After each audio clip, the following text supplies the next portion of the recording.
Hey everyone, this is Vinnie Tartamella. Tonight I have on Rob Muerto again for the Tales from the Classroom.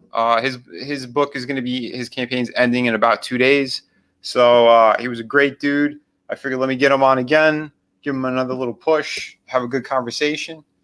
Great guy. So Rob, say hello to everybody. Thanks for having me, Vinny. It's good to be back. Always a pleasure, man. I guess it's not too late to hope. To send to tell our viewers. I hope you had a Merry Christmas and I hope you have an amazing New Year. Oh yeah, man. Yeah, I got to say that too. Obviously, yeah. I hope everyone had a great time. And Great holiday. 2020 is going to be the year of CG, man. I can feel it. I feel it in my bones. Oh, fuck yeah, man. Totally. I think we got great creators. We got a lot of great projects coming up. Oh, dude, it's going to be fantastic. And and the support keeps getting better. I think as long as we keep weeding out and ignoring the garbage and just keep focusing on promoting awesome people like yourself, we're gonna do great. Real quick, I want to say hello to James Hayes and thank you for dropping links. Guys, always amazing. Coffee and Critters, Raven. I sent you the link. Let me know if you're having trouble getting in. Otherwise, I'll send it again. I don't know what's going on there. We had a little bit of a problem earlier, too, when we started. I don't know what Livestream was doing, but we're up, though. We're up and running. Blue, Merry Christmas. Happy New Year. Yeah, it's we're aiming to do some good stuff, that's for sure. Let me share screen for a minute. Well, more than a minute. There we go. We got Tales from the Classroom. So, let people know about this project if they haven't seen my other stream with you, and why they should be grabbing the book. I mean, just looking at it, I'll tell you one thing: the artwork and the story, from what I've already known, I think this project's going to be great, and a lot of people are looking forward to it. I heard very good things, but we'll let Rob talk about it. You know what? I think I'm going to give the general premise of the story, which you've already heard this, and I've said it 1,000 times, so it's starting to become sort of like a mechanized thing. It's like an automated thing. Yeah. But I'm always happy to do it again. So first, I think we should go over the premise, right? And the premise is that this is a story that takes place in a world of just monsters. Only monsters exist in here, and humans are sort of we're the figments of their imagination. So it's like sort of an inversion similar to the one that we saw in Monsters Inc., except the two parts never actually meet. As for what the story's about, it's like a high school yarn that centers around this teenage zombie named Rob Muerto. Mm-hmm. Whose name I lifted as my own artistic alias. Right. And it starts out with him. He's basically he attends the school named Romero High, which is only for zombies. It's an all zombie high school. Yeah. And in there, he's like sort of king of the. He's king of the hill. He's the most popular kid by far. Right. All the ladies are obsessed with him. God, I still love that you named it after George Romero. That's brilliant. It's a nice little nod. I had to do it. Mm-hmm. So he's like a jock. He's like for zombie standards, he's faster and more athletic than all of them. And then he can get away with murder with the teachers. He shows up late to class. Nobody cares. He's the Ferris Bueller of zombies, basically. Right. And then his dad, Melvin, gets a promotion from janitor to head janitor. But in order to, fulfill that career advancement, they have to switch towns. They have to move to the big city. And Rob transfers over to Cthulhu, which is a multi-species high school. Mm-hmm. And in Cthulhu, there's all sorts of monsters. There's wolfmen. There's vampires. There's every single monster you can think of is in there. Yeah. And Rob has a rude awakening upon finding out that that not only is he all of a sudden him personally, he's no longer the cool kid in the coolest kid in the scene. But zombies, his entire species, zombies in general, are perceived as sort of being like second-class citizens and treated Yeah. like dirt by every other monster. Yeah, they're kind of like the outcasts of the school. Yeah, they're the outcasts. And then not only that, he has to deal with Drake, who's Cthulhu's own most popular kid. He's basically what Rob was in Romero is what Drake is in Cthulhu. Right. He has to deal with like Drake sort of zeroing in on him and making his life miserable. He starts bullying him every chance he has. And That son of a bitch. that son of a bitch, man. Yeah. and so that's that. That's the pitch. It's sort of so you get to see this kid go from, like I said, Ferris Bueller to Napoleon Dynamite. Yep. Yeah, the big fish in the small pond, and then it gets flipped. Exactly. Which is cool. It's good. But yeah, I like this, man, because like I said, you're going to have a lot of fun with this. You got so many good things to do and play off of. I mean, you can just see it in the pages alone. Yeah, I mean, this is the first installment of hopefully several. Oh, yeah, man. Yeah, you got to continue this. This thing's beautiful. And the campaign, like I've said before, this isn't I wasn't looking to do gangbusters with this first campaign, and I'm not even looking to make a profit necessarily. This is something to test the waters, right? Get the book out there in people's hands, prove that I can fulfill a high quality campaign, for sure. And then just build the buzz for the second installment. Yeah, I think so too. I think last time you came on, we talked about it a little bit. I was kind of in a similar situation. It's like, and I didn't realize it, that you have to build up the trust with supporters of the project, because again, they don't really know any of us if we didn't come from the big two and then decide to do this. So I think it is important just to get some projects out there to begin with. Let people know who you are. That's why I like to do these showcases as well. So to give people a chance to listen and hear who the creators are, what the projects are. I think it's very smart, and it helps out everyone. Yeah, and it's also the other thing that it is a learning experience. It's for sure. I know now, like all the mistakes that I made on this one, I'm not going to be repeating them for the second right go around. Yeah, because I ran into the same problems too. In the beginning, I made a ton of mistakes. You keep learning from them. I think every campaign I've learned something from the previous ones. I mean, from a promotional standpoint, I've learned that, for instance, the time I decided to actually launch the campaign is probably the worst possible time to actually launch a campaign. Is around these holiday in and around the holiday season. People are just they're strapped for cash. They're right concerned with buying gifts for their friends and family than they are.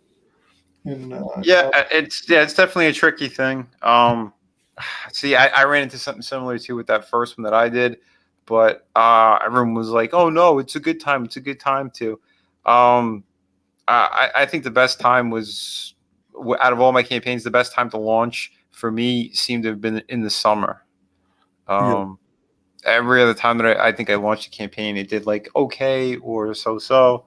But again, at the same time, I was building, starting to build and get some momentum. So, but it's all good. Like I said, you fulfill, you make your fans happy, and they're going to keep spreading that for you as well. They're going to let people know. Word of mouth, I think, is very key with these campaigns, with Comicsgate and just independent books in general. I was listening to Ethan Van Sciver's stream, and he mentioned. Are you aware of this campaign called Garbage Man? Oh yeah. That's done by like a DC artist or a Marvel, one of the big two. Yeah. Was it Aaron Yeah, Lopresti? I think that's it. Yeah. Yeah. And they didn't. The campaign failed because well, he set the goal so high, right? Right. And he didn't manage to get there. But Oh. Oh, Ethan, it was fixed. It was a fixed goal. it was a fixed goal, yeah. Okay. And Ethan was mentioning that. Well, first of all, there's the promotional thing. He wasn't actually CG, didn't come out as CG. He was just sort of like floating around, flirting Right. with the idea of not actually Right. coming out and declaring himself as CG, which would have been a big, obviously Ethan would have gone, Ethan and the other big people that can actually take your campaign to the next level would have promoted him. Yeah, I think so. If you'd done that. Mm-hmm. And then the other thing was that he mentioned that I thought was interesting is that you should take it incrementally. These campaigns, you should lower your goal Mm-hmm. and start off with so this is a black and white comic book. If we can get to 8K, but if we go past that, then we can add some colors, and if we go past that, then we can improve the quality of the paper, and then and so on and so forth. Right. Oh yeah. His book was in black and white. No, but that he's just saying theoretically, this is how campaigns should work. Right. If you want to maximize profit and Yeah. How to build it up properly.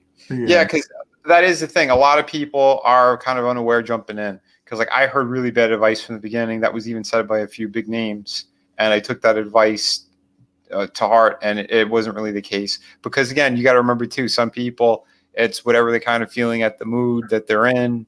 If they're all hyped up and like, yeah, we're gonna do this, blah blah blah, and you don't know who's listening, you don't know who's paying attention. I know a few people fell into that trap, but again, I knew nothing about crowdfunding, so whatever I was hearing, I was just kind of like, yeah, all right, that sounds good, I'll do it. But you got to do more research for sure. You got to take a look at other campaigns, like big campaigns, and see how they did it or break it down properly. Yeah, definitely for successful ones. Yeah, I mean, there's some campaigns that are hugely successful that are head scratchers for me personally. Yeah. But that's going to happen anywhere. It's like movies. Boat Trip I'm sure was a big did a lot of money when it released. Just terrible movies that do a lot of money, and that's that happens as well in the comic book space and in the indie. Oh yeah. You never really know. It's wherever the wind is blowing. Exactly. Yeah, it has to do with people's moods, I think. For sure. In regards to mine, I'm very I waver between waking up, depending on which side of the bed I wake up on. I'm extremely grateful for everything that for all the backers that I've managed so far. Mm-hmm. But other times I'm like, oh, this should be doing a lot better. It depends on my mood, actually. Well, yeah, 104 right off the bat is pretty good for the first campaign. You met your goal as well of the two, so that's pretty awesome. That's going to be a 42-page book. Again, I think your prices are really great on this. For what you have, digital. But I know most people they do want the standard, but again, for people who are overseas and if they can't spend the money for it, but they still want the book, I think the digital is a great option for that kind of thing. Yeah, but I mean, again, for everyone's campaigns, it's going to be a little bit different, what they're looking for and what they're willing to give out. But yeah, I would say definitely jump on the standard, the physical copy. If you guys want it in your hands, that's always one of the first things I look for anyway. Is definitely that. If there's any other perks attached to it, it's always cool. But yeah, I mean, the digital is the safest bet for somebody that's on the fence. You know what I mean? Right.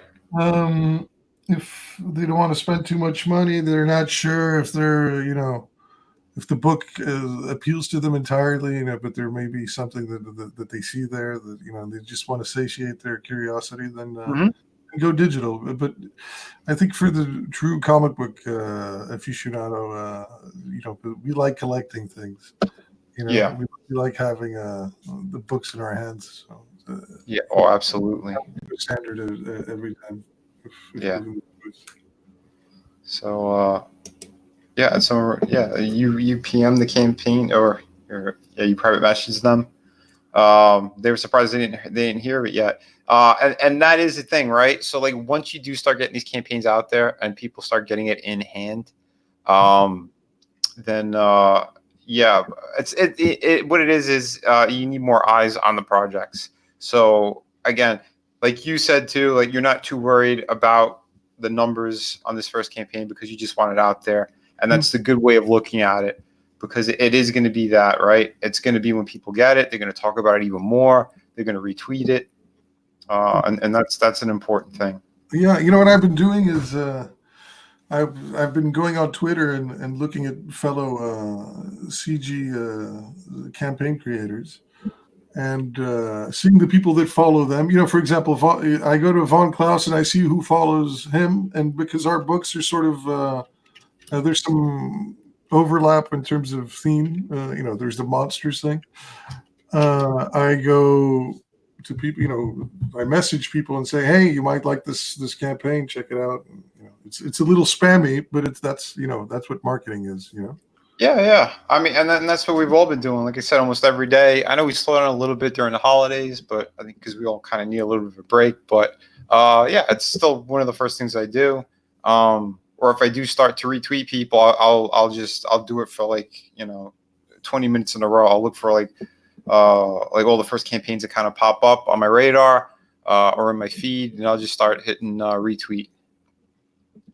Because we're all helping each other. That's how it works. Yeah, that's another thing. Every time somebody contributes to my campaign, I always look to contribute to another comics campaign, and usually the ones that I like obviously have the priority. Oh, for sure. But I try to do that and pay it forward. I think it's important. Yeah, I got to check too myself. I mean, and it's not always easy for a lot of people because money wise and stuff. Yeah. But I mean, whenever I get a chance, I do the same thing. Especially with people that I enjoy talking to or I've had on my show multiple times. That's for sure. I have to check because I don't remember if I backed yours or not. No, don't worry, man. I wasn't putting you on the spot or anything, man. No. No, I know you weren't. You're not the type. I don't expect anything. But tell me. No. But I like it. I mean, and if they've been following me, they know that I had a kids monster book, so this is definitely up my alley as well. So not just saying that. This is something that I think looks cool, and I want to jump on it as well if I haven't yet, because I honestly don't remember. I know one day I backed a bunch of books, and then I just kind of forgot about everything. Yeah, I went on a spending. It also depends how you're feeling financially, But I went on a spending spree of comics. I usually do it in waves, Same here. If I back one, I back like 3 or 4 more. Yeah. Good time. Because I've had friends too that I know I was going to back their book, and it just I didn't until a little bit later into their campaigns, just because juggling so much. Again, even for me to do these streams, it's not the easiest thing in the world to make that time, but I do it because I think it's very important anyway. Again, to showcase new creators, to reach out and talk with fans as well. Hail El Gargoyle. This guy's awesome. He's always been supporting me too on here. Great guy. James Hayes, again, thank you for dropping all these links. It's awesome. And I did send the link, Raven. So if you want to jump on, you can jump on, because we'll be showing your campaign real quick as well. We got a couple of things going on. Going into 2020, I am going to get more guests on. I have another celebrity guest lined up. This guy's awesome. You guys are going to love him when you find out who it is. You're going to be like, oh shit. Yeah, he's a great guy. He's been in some huge movies and TV shows. An actor? Yeah, an actor. Cool, man. So it's gonna be good. Oh, Yeah. did I lose audio? No, no, you're good. You're good. At least Oh on my end. no. Oh, Gargoyle. He said I lost audio. Oh wow. Let me know if it's working. By the way, I just got another backer, so thank you to her. I don't want to dox anybody, so Oh, nice. unwittingly, but thank you to Raven. That's what I'll say. Okay, sweet. Yeah, Raven's awesome. Hey, Peter. Peter Gilmore's there as well. He says hello. Awesome. Yeah, he's a great guy. Great artist too. Great guy, he's a good guy, yeah. Yeah, he's been doing some great projects. He's working with Mandy Summers. He did some stuff with that Umbrella guy for his project. Yeah, no, he's a great dude. And that was a sensational hit, huh? Oh, it's Raven. Oh, hi. Whoa! Hi, guys. Thank you for the support. Thanks for having me. Oh, absolutely. Like I said, I know I was getting some problems with StreamYard, so I hope I wasn't like you were feeling pressure to come on or anything. But no, it's just I was looking at the campaign and I was listening to everything and I checked out the link and I was looking at it and I had to back it myself and I said if I can just have a chance to speak with the gentleman who I just backed, oh my gosh, that'd be amazing. I'm very flattered. So thank you for that. yeah, Are you?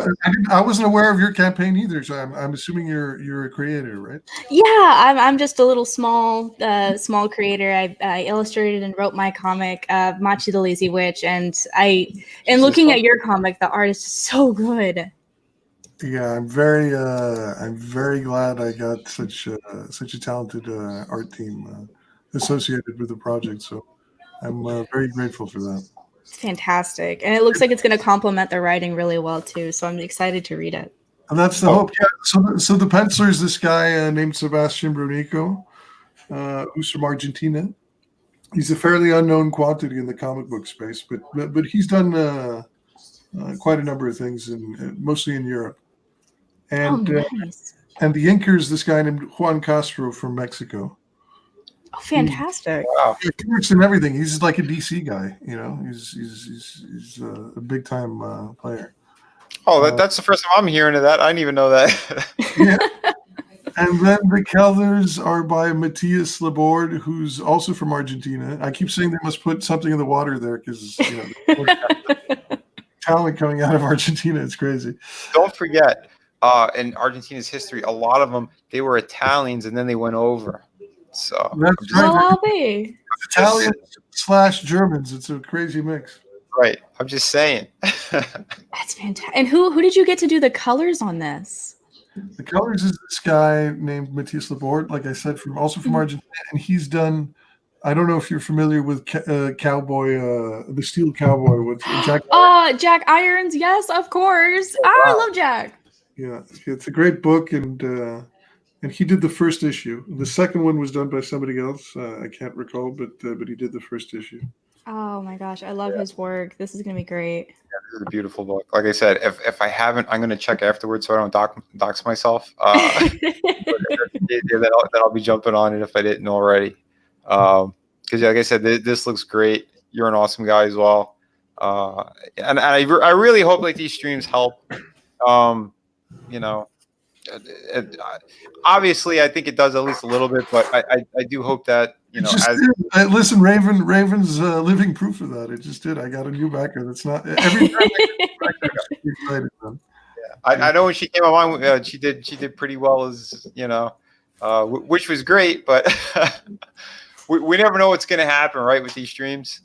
Even if you get a lot of people or a little number of them following, it doesn't matter because like the replays are always great. And a lot of people, I know I've been contacted too, like after like a day or two after streams, and they're like, "Oh my god, I watched it; it was so good." And so I'm thankful for all of that. But yeah, so you guys got to back this project. His link is also in the description section. James Hayes has been dropping them as well, so it's really cool. And yeah, White Holiday and Peter Gilmore, they also have a book coming out soon, Rocket Gal and Moleman of Mars. So that's going to be cool. Again, great people, great creators. Yeah, so like we're pushing as many people as we can whenever we can. Raven's link is also in the comment section. I think I need to put it in the description, but I'll do that after. I'd love to check out her campaign. Oh, bless. Right here. Yeah. So Raven, if you want to let people know. Oh goodness. Okay. So this is my baby, my little brainchild, Machi the Lazy Witch, a labor of love in progress for 2 years. The comic is completely done, 100% completed. The first and second issue available in Spanish and English. I had my really good friend Stacey Rivera translate, and she's an angel. So the story, in a quick pitch, it's kind of like Harry Potter meets Slice of Life. So it's a story about a young witch who is entering her first year at a prestigious magical art college, and she's just trying to survive, but she gets anxious and kind of messes things up, and she's a bit of a goof. So the story just kind of follows her journey through this art school, trying to survive in an art industry where magic is involved. So it's a fun, chill story for all ages. Yeah, it looks cool. Did you get all the artwork? Did you do all the artwork yourself or no? Yeah, all of it. That's great. Oh, except for the bonus comic. On the trading cards, there's this little pink character that was designed and illustrated by my brother, Peyton Monroe, and he is amazing. He's in college right now himself, which is so funny. So he did a cute little mini series within the comic that's a page long. So it's very anime inspired, right? Yeah, I tried to go for like a combination between like chibi and American comic, and I ended up coming up with this style for it. Yeah, this is great. I love it. And these are from your brother as well, right? Yeah, this was Peyton as well. He's so great. He has this really cool like Garfield style. It reminds me of like the old funnies. Yeah. It's fun for sure, and I know you had sent me the book itself on the PDF or whatever, but I thought it looked great. It looked amazing. And his backup story was he did a great job with that. I'm so excited to put more of his little snippets in the future issues. It's going to be a reoccurring thing. Oh, absolutely. That's going to be great. I think people are going to like that. Mm-hmm. Is he a comic book artist? Is that an ambition of his, or? So he is in college right now for animation. So animation is what he's going to be pursuing heavily. Although he has been working on his own side comic for a few years now, he just hasn't, stepped up and put pen to paper on it just yet. But he will. I'm sure he will. Yeah. Can I ask you a question? Sure. What is that? What is the mushroom? The blue mushroom? Is there a thing behind it or a story behind it? Yeah. So in the story, there's a bunch of different magical creatures, and in issue 1, Machi is walking with the groundskeepers and her sister to their dorm rooms, like for the first time, and they pass by these 2 little glowing mushroom creatures that inhabit the world. And these creatures, they're also available in the trading card, so they're on their own trading card. I think I call them glow mellows. Basically, they can grow to the size of like a human child, like 3 feet tall. They can get pretty huge. And they exist peacefully in areas where witches dwell. They kind of feed off of their magic just a little bit. But they're peaceful, harmless creatures that pop up throughout the world now and then. Very cool. It looks really cool. Thank you. Yeah, that's cool. I like that both of you have school type themes to your projects. Why we got to do a crossover? Oh, I'm so down! And you have so many cool looking characters too. That'd be amazing. Look at that. Yeah, I think we're making magic here. Hey, I get it, magic. Perfect. Yeah, very cool. Like I said, yeah, these projects are going to be great. If you guys haven't backed them yet, please jump on them. Again, just hearing them out, and if you haven't seen my previous videos and interviews with both of these great creators, you can check that out as well on my channel. I mean, you get to hear even more in depth with them and how they came up with these ideas and these projects, which I think is really cool. Yeah, so real quick, I want to show just my campaigns as well because they're still kind of Yes. City of Venus. It's still in demand. I believe I might be ending it maybe before I launch my new campaign. I'm still on the fence about that. I got to see how it works out, or Oh, maybe. I'm sorry. quick question for you, Vinny. So on this, you're still sending them out like the day people order, right? Yes. Oh, that's crazy. That's crazy. Yeah, it is pretty crazy. um, That's why Yeah. that's why they call him the king of fulfillment Oh, that's fair. That's very fair. and the king of something else, but I won't mention. I think she's aware of that one too. But thanks for campaigning. Can't mention it in polite company, you know. Right, but yeah, no, I'm definitely the fulfillment king. That's for sure. It's been 4 projects, 7 books in total. Yeah, it's been a stressful year. I'll tell you that much. I've gotten a lot more gray hairs. Oh no. But look at the amount of successful campaigns you're racking up at this point. It's Well, great. and that's the thing I was going to say that yeah, it's definitely worth it. Like I said, I'll sleep when I finally find a moment. But until then, yeah, we're going to keep pushing these out and creating just amazing stuff.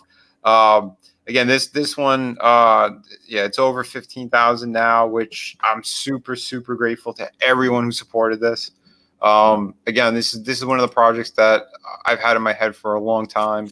You know, I started building this world years ago, kind of like around my last year of high school is when I really started fleshing it out more. It's evolved over the years, obviously, but when I finally sat down to write out the story the way that I wanted, I was super excited about it, and I'm very glad that the people have been getting it.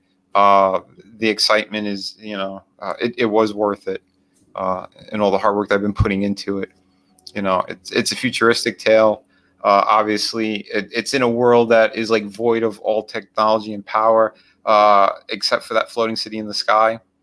And that's kind of why it's called Dead City. Because yeah, the rest of the world is kind of, you know, dead. But yeah, the evil ones in power, their whole thing is that they want to prolong their lives, so they experiment on whoever they grab. And in almost all cases, they're failed experiments, so they toss them back down, and that's why the world itself is pretty dangerous.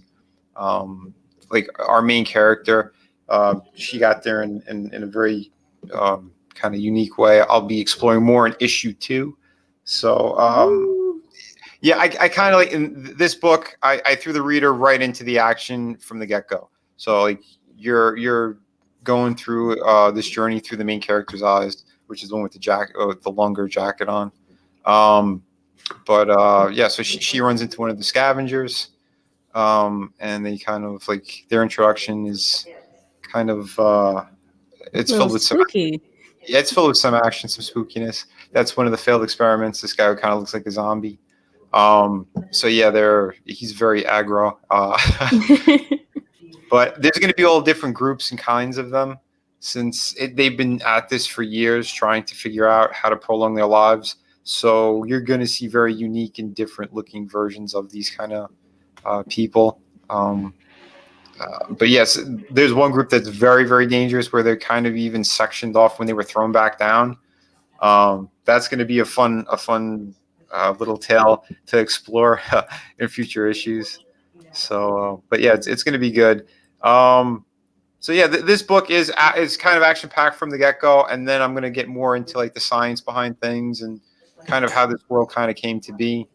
But I think I gave like a good little sum up of the world, like right before you start reading the book. It's like on the inside flap.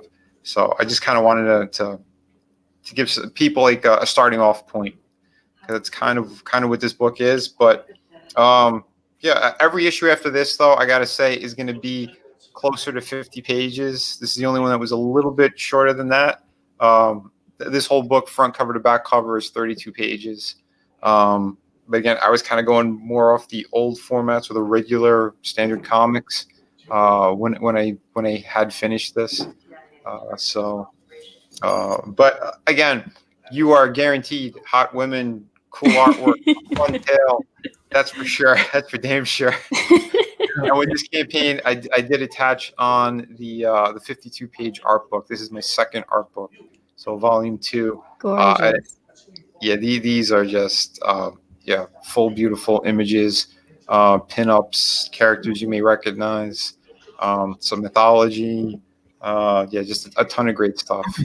I like how your cliffhangers. I've yet to read your book, even though as you know, I've backed it. But it looks to me like you end with cliffhangers. Oh yeah. I don't know what they are dramatically, Mhm. but from an aesthetic perspective, it seems to me like if you thought, these other chicks were hot, wait till you get. Yeah, it's a few people. Yeah, they really enjoy what I've been doing. Yeah, That's fantastic. I think if somebody gave me like the keys to the Tomb Raider IP and told me, go write the book and get your dream artist, I'd go direct to you, man. You'd be the first guy to get a phone call.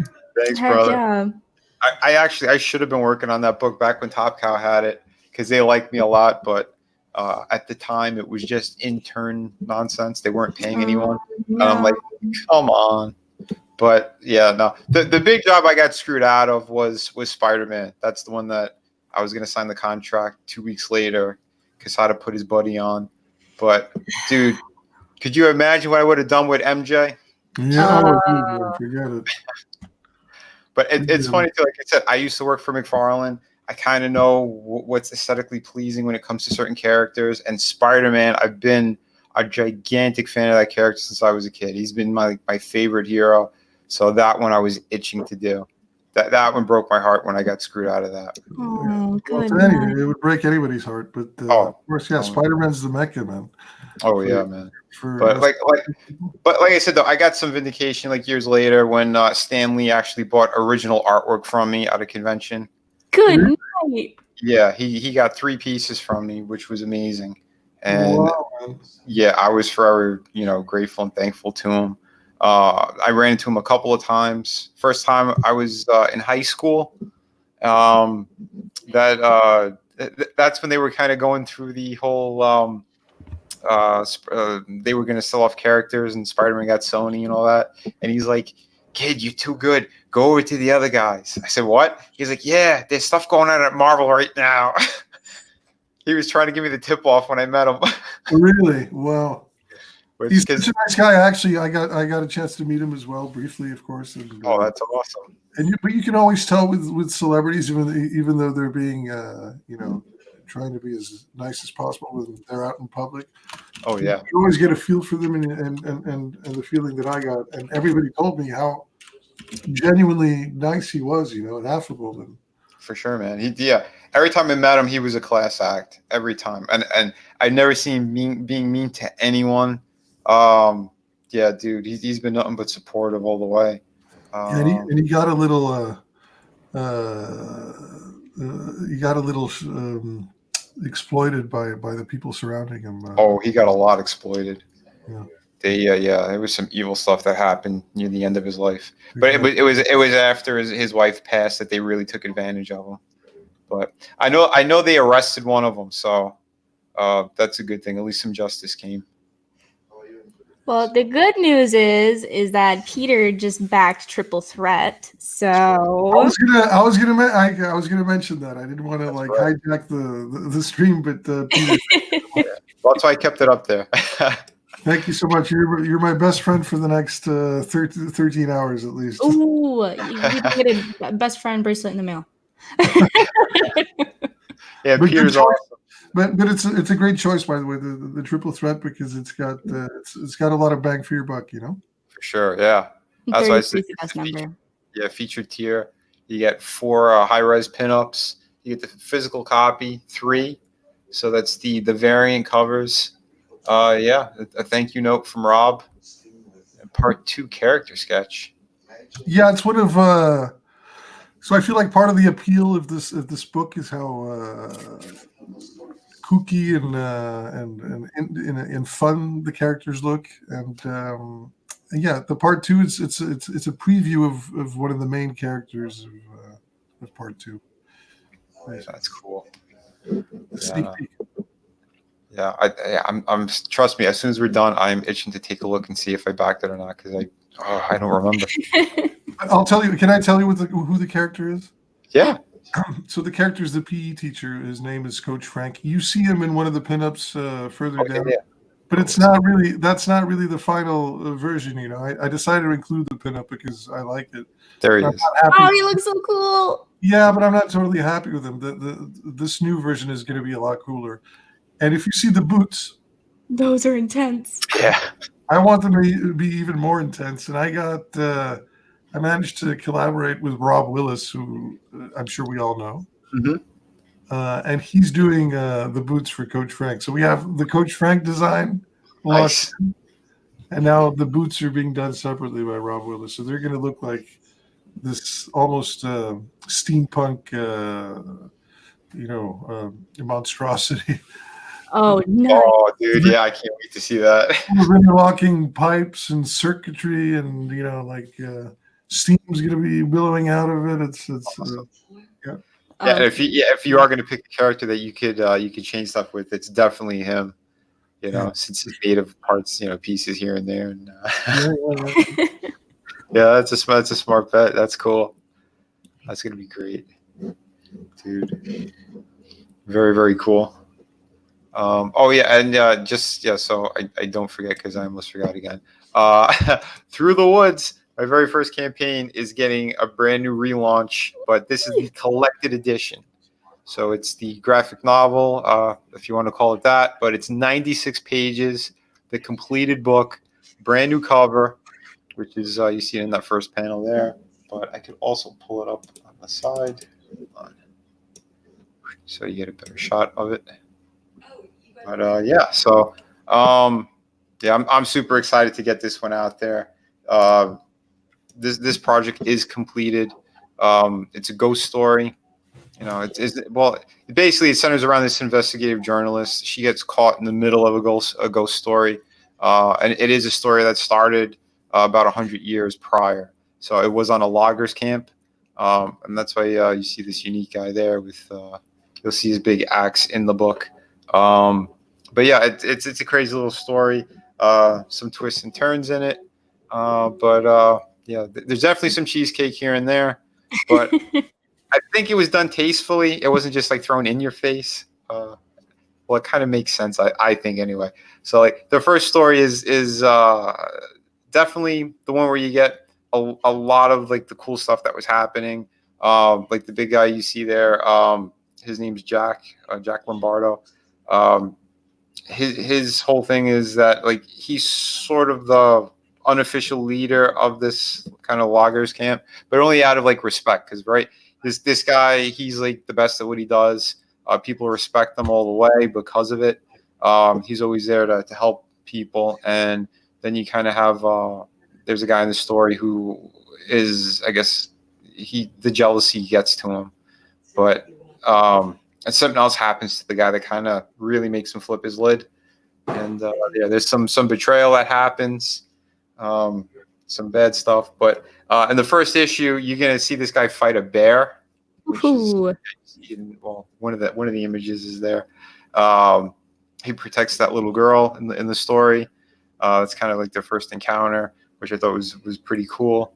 And then I kind of like we go back and forth in that first issue. I mean, there's cool segues you can see in that page as our main character's kind of she's exploring the property that she inherited. She sees this old cabin in the back. She goes to check it out, and as like she's kind of pushing in, I push into the past, and I did it like with sepia. Ooh. But there's a cool part. Thanks, guys. There's a cool part in the story where it actually goes from sepia into color, into full color. So I did it to kind of sort of like as an experiment as well, to kind of get like the viewer like they're being completely pulled into the past. So it starts off with that kind of that sepia color, and then as the action kind of goes and more crazy stuff is happening, like you're there. That's kind of like the way I was going at it. But I think it worked out pretty well from what I've heard from other people who got the book on the first go around. But hey, It's a really cool idea. Howdy. Sorry I'm running late. It's Red. Hey, hey, man. What's up, everybody? Hey, Red. We've just been chatting comics, our cool campaigns. Yeah, we're going through Vinny's amazing comic book. I actually wanted to mention how cool that character design is for the one that's like, partially gray on one side. Mm-hmm. Oh, thanks. Yeah. That's one of the most striking character designs I've seen.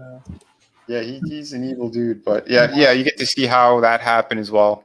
But is he related somehow to the protagonist, to the main logger guy? He's the jealous dude in the story, but Yeah, that's what I thought. Yeah, you don't want to spoil things. It's okay. yeah, I don't We'll want have to read and find out. Here, I'll give you a better shot of him. Yeah. So cool. Yeah.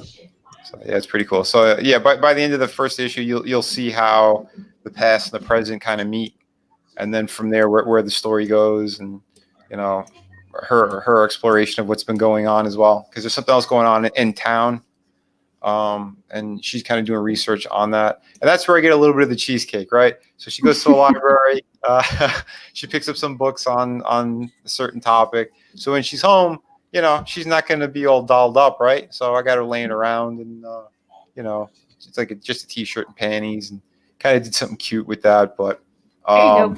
Yeah, that's how I lay around. right? Yeah, straight Winnie the Poohing it. Oh, it's good. But yeah, it's all good. Like I said, there's nothing really over the top anyway. I would say this book is definitely like PG-13. So yeah, it's safe for I think everyone. The third issue we get a little bit extra violent near the end, but it's very gratifying.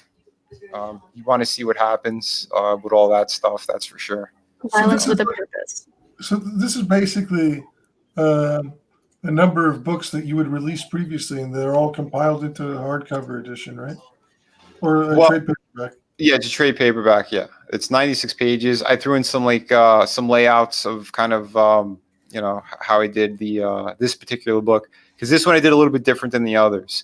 Some of them I have like detailed drawings. Others are kind of loose sketches. I'll scan it into the computer and I'll do most of my work on there, and then I paint it digitally. So like I don't have like a ton of original work for this. Like they're kind of like all in sketchbooks. But for the cover, I am going to do a special tier for that, because the brand new cover I penciled it all out. I inked it on a big 11x17. So one person, if they're willing to spend it, it's going to be a little more pricey than normal. But it's because it's pretty much the only original work that I'm letting loose on this project. So that's going to be like the most expensive tier for sure. Mm-hmm. Well worth it. Yeah, I think so. And if not, I'll hang on to it anyway and frame it myself. But if it goes, it goes. And if it does, it'll definitely help the campaign a lot.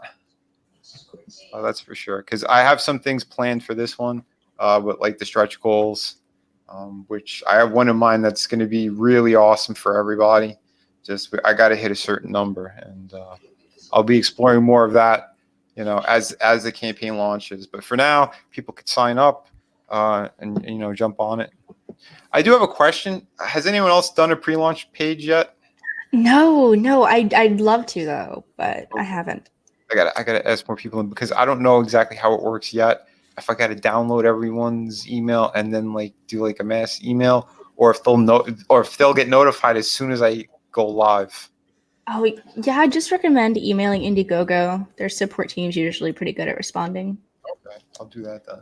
Yeah, and I don't know how close you are with him, but I know Clint from Sweetcast that he's huge on mailing lists, so I think he's got a lot of information about that. Okay, cool. Yeah, I'll reach out. Awesome. But we'll get back to Tales of the Classroom real quick. You guys, girls, everybody, jump on this one. Let me refresh. Got 106 backers now. Love it. Heck is yeah. awesome. That one's moving. Of course, these streams are worth it. How can they not be? And I'm glad. Well, either way, we're having a good time, right? Yeah, exactly. Oh, You're yeah. having a good time, and then you get to, get the project out there and raise awareness and get it back, which is great. Sure. Like I said, we got 2 days left here, so keep helping Rob out on this one. Maki the Lazy Witch also you got 21 days left, so yeah, keep jumping on that one as well. I don't know if we got you any backers. I hope we did. Super close to the first stretch goal. E. Oh, nice. What was the first stretch goal in? Let me get that. 2,200. Oh, okay.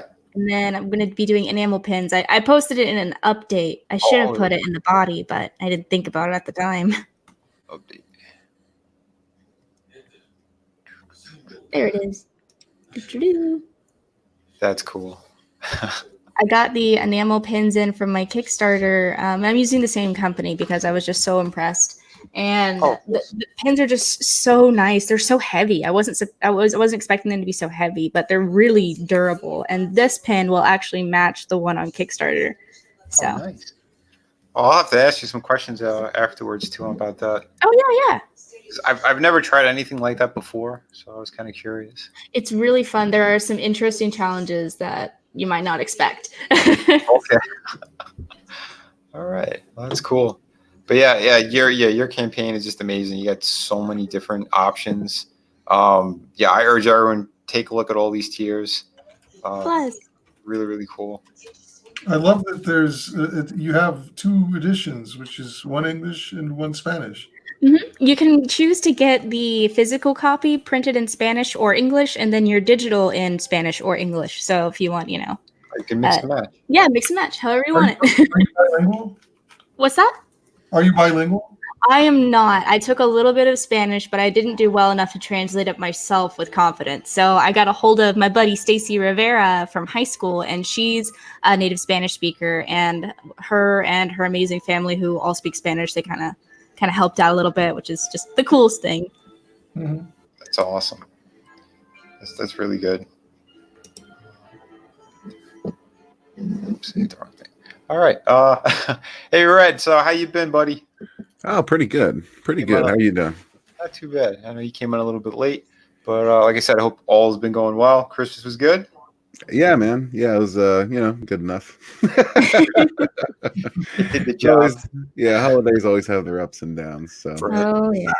It works, nothing too dramatic this year, so it's all good. Oh, all right. Well, that's good. all the drama stayed in CG, right? Yeah, pretty much. I don't know, because I kind of stopped paying attention over those days. So yeah, thank God. I'm sure I missed quite a bit of pissy pants nonsense. Drama, but I have to tell you, it's a bit addicting. It can be. Yeah. I got into. I've been playing catch up because my exposure to comics was basically Ethan and Ethan's stream and little else.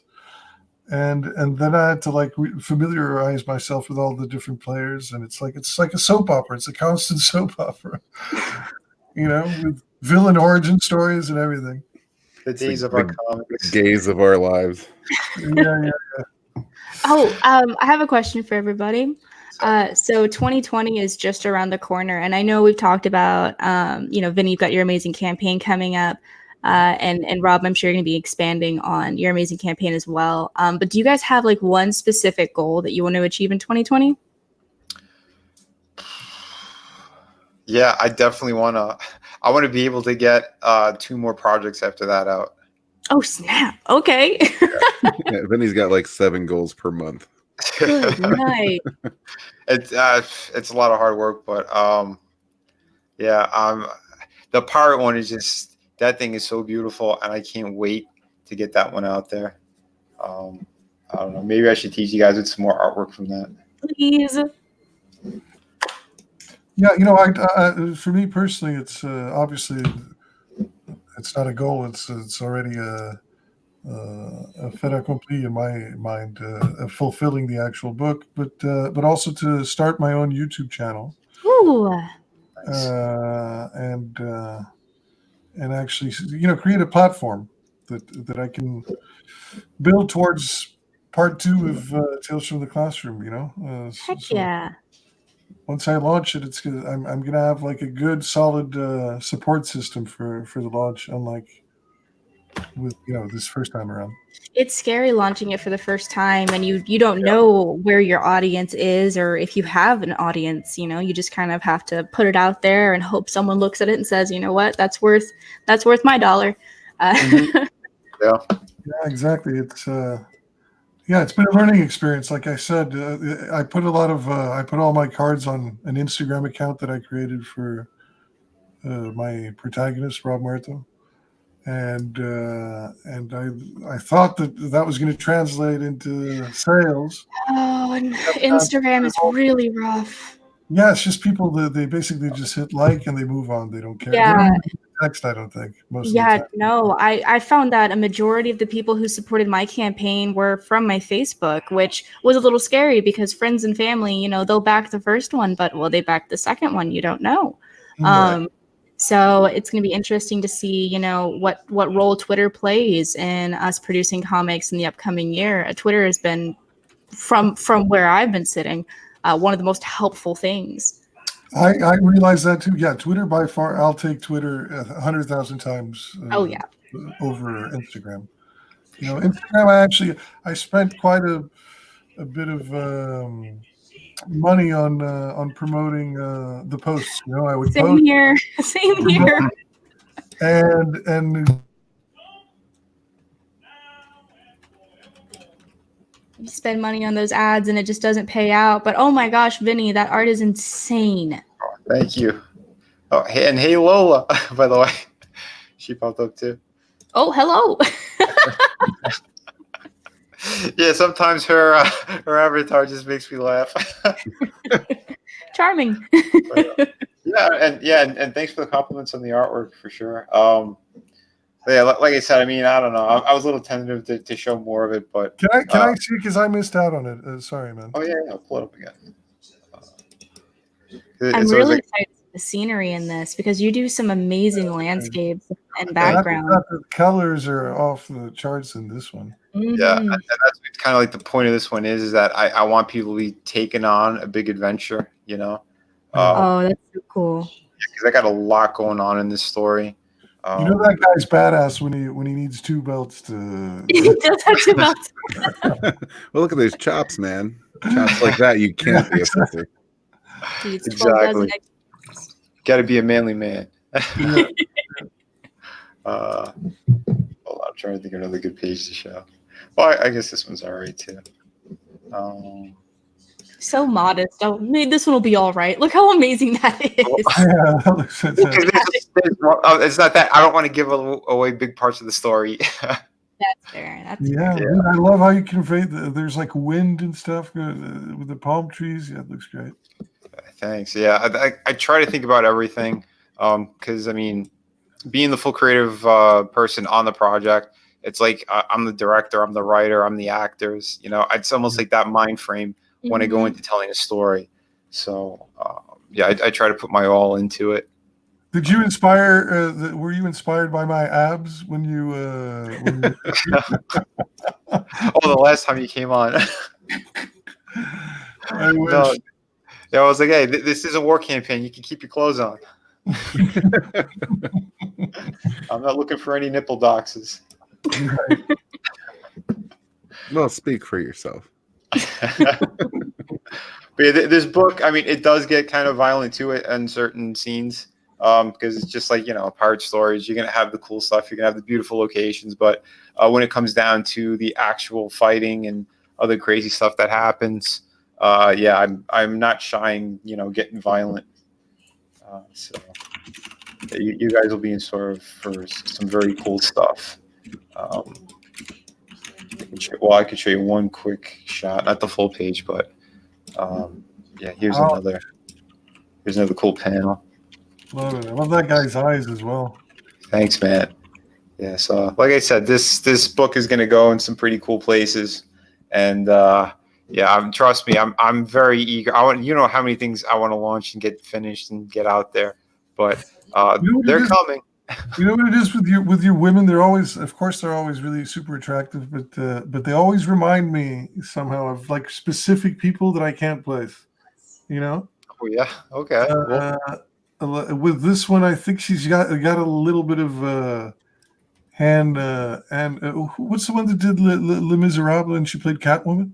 Oh, shoot. Can't place the name. as soon as you said that, I lost her name. Oh man, but she's big. She's pretty big. Anne Hathaway. Anne Hathaway. That's right. There's a little bit of an Anne Hathaway thing going on. I'll take that as a compliment. That's for sure. Yeah. All right, guys, I'm going to hop off of here. Thanks for having me. I'll see you later. Thank you, No problem. Raven. Nice to Take meet care, you. Raven. Nice to meet you as well. Have a good one. Bye bye. Yeah. I forgot she said she had a couple plans, but yeah, I did want to at least give her a little bit of a showcase on her project. So yeah, people, please check that one out.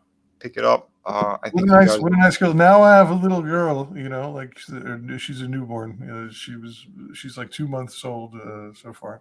Oh wow! And Congrats. I know that's way too young for this, but now I have to like start thinking about investing in comic books like this. This is, I think it's maybe boys will enjoy it as well, but it's probably caters more to the girl audience, and I think it looks super cute, and I backed it, by the way.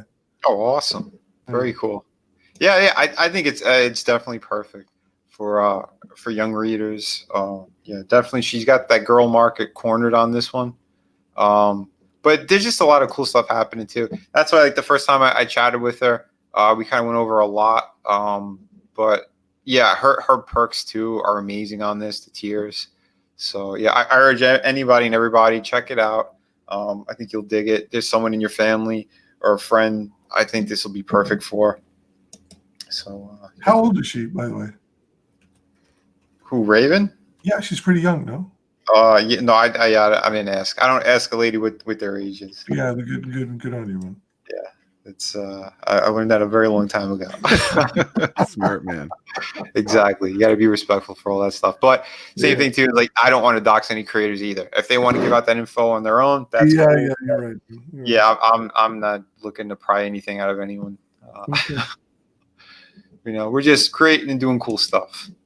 And speaking of cool stuff, I'm ageless, by the way. I'm ageless. that's right. Tales from the Classroom. Everybody jump on this one. Again, yeah, I'm gonna double check as soon as this campaign, our stream is done. I'm gonna jump on that. I think I don't remember.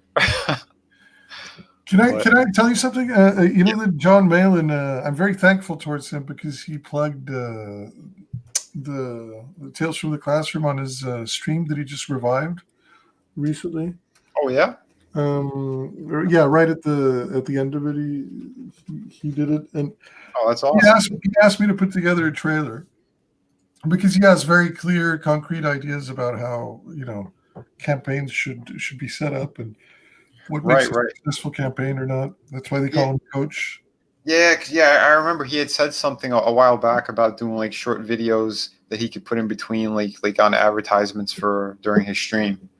Yeah, with my campaign, he was adamant that I should get. I had a trailer that's over there, which maybe you can play, or you have played actually in our previous stream.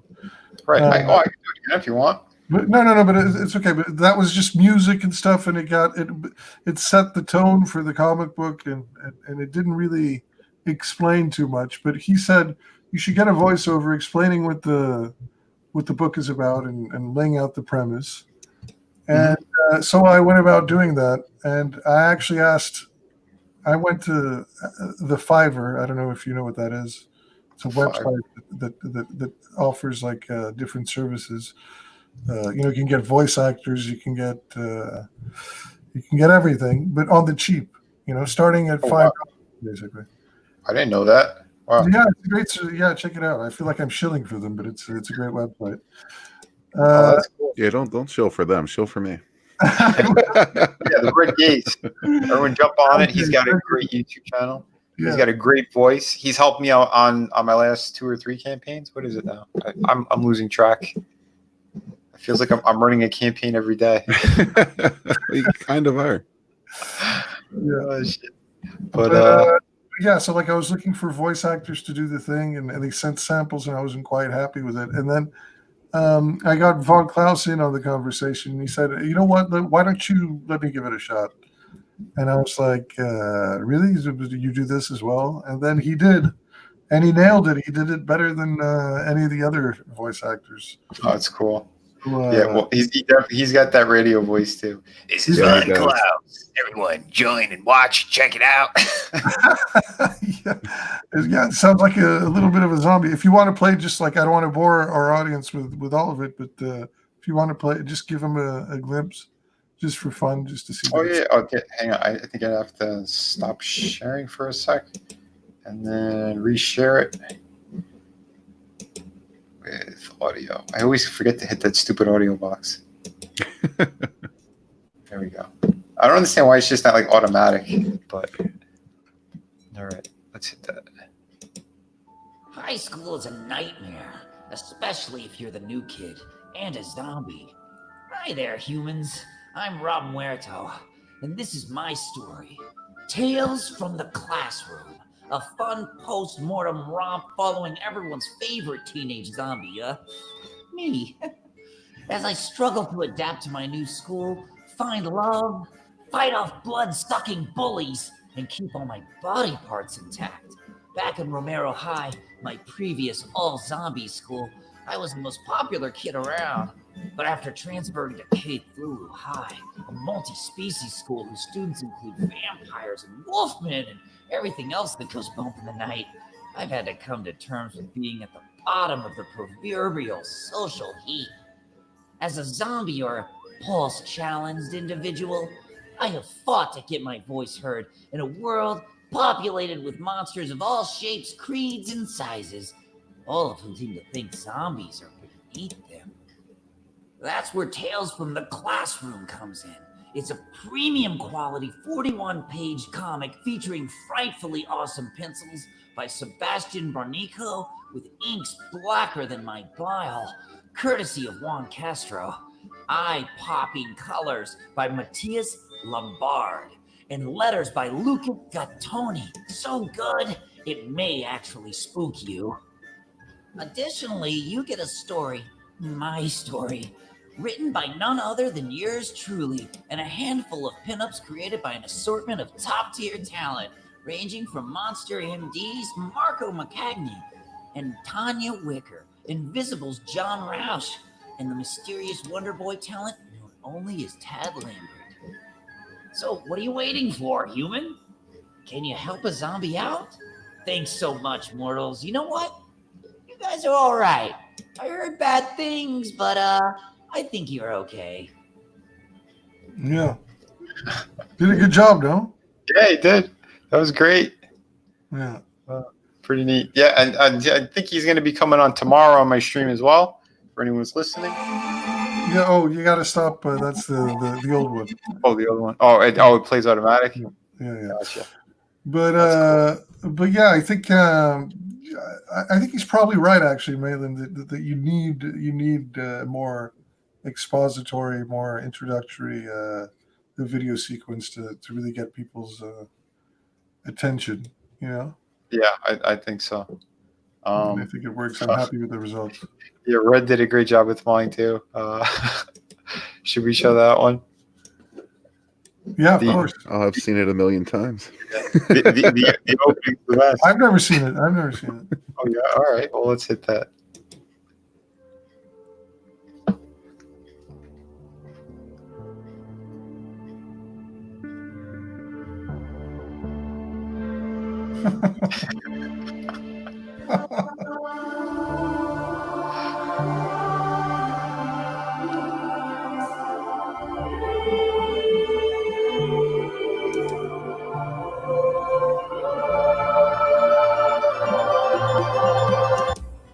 City of Venus, Dead City.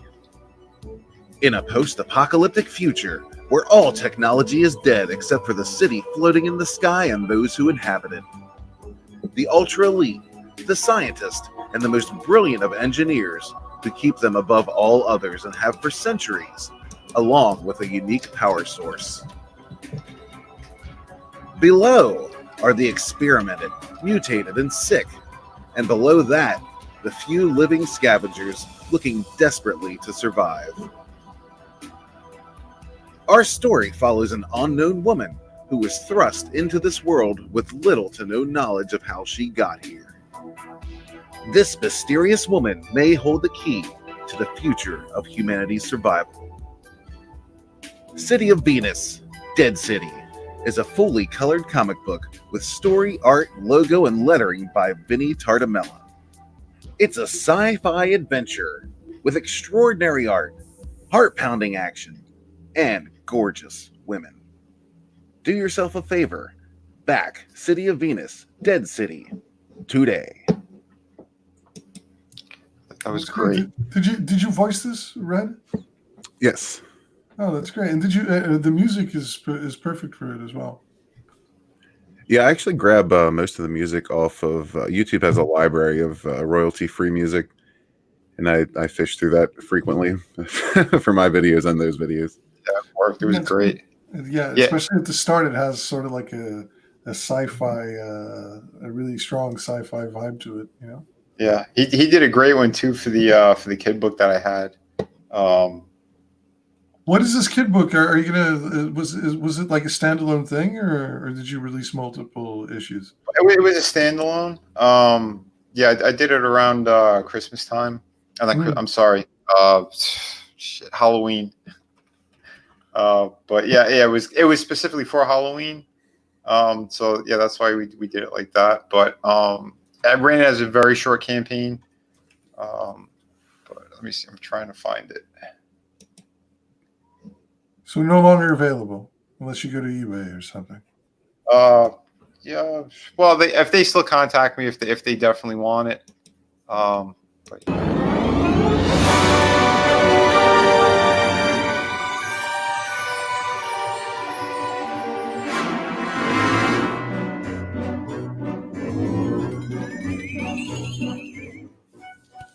Just in time for Halloween comes The Ghostly Manor on Howling Hill. This family-friendly children's book comes to you from the creators of Through the Woods and City of Venus, Dead City.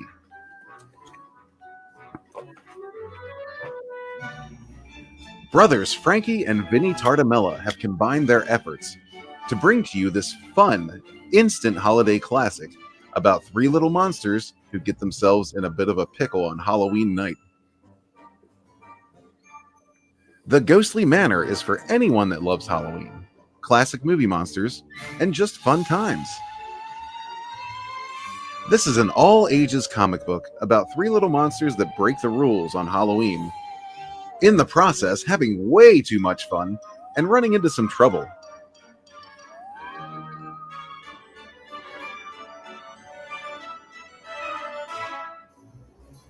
You're invited to come along and join this spooky trio on their wacky adventure, and maybe just learn some lessons with them along the way.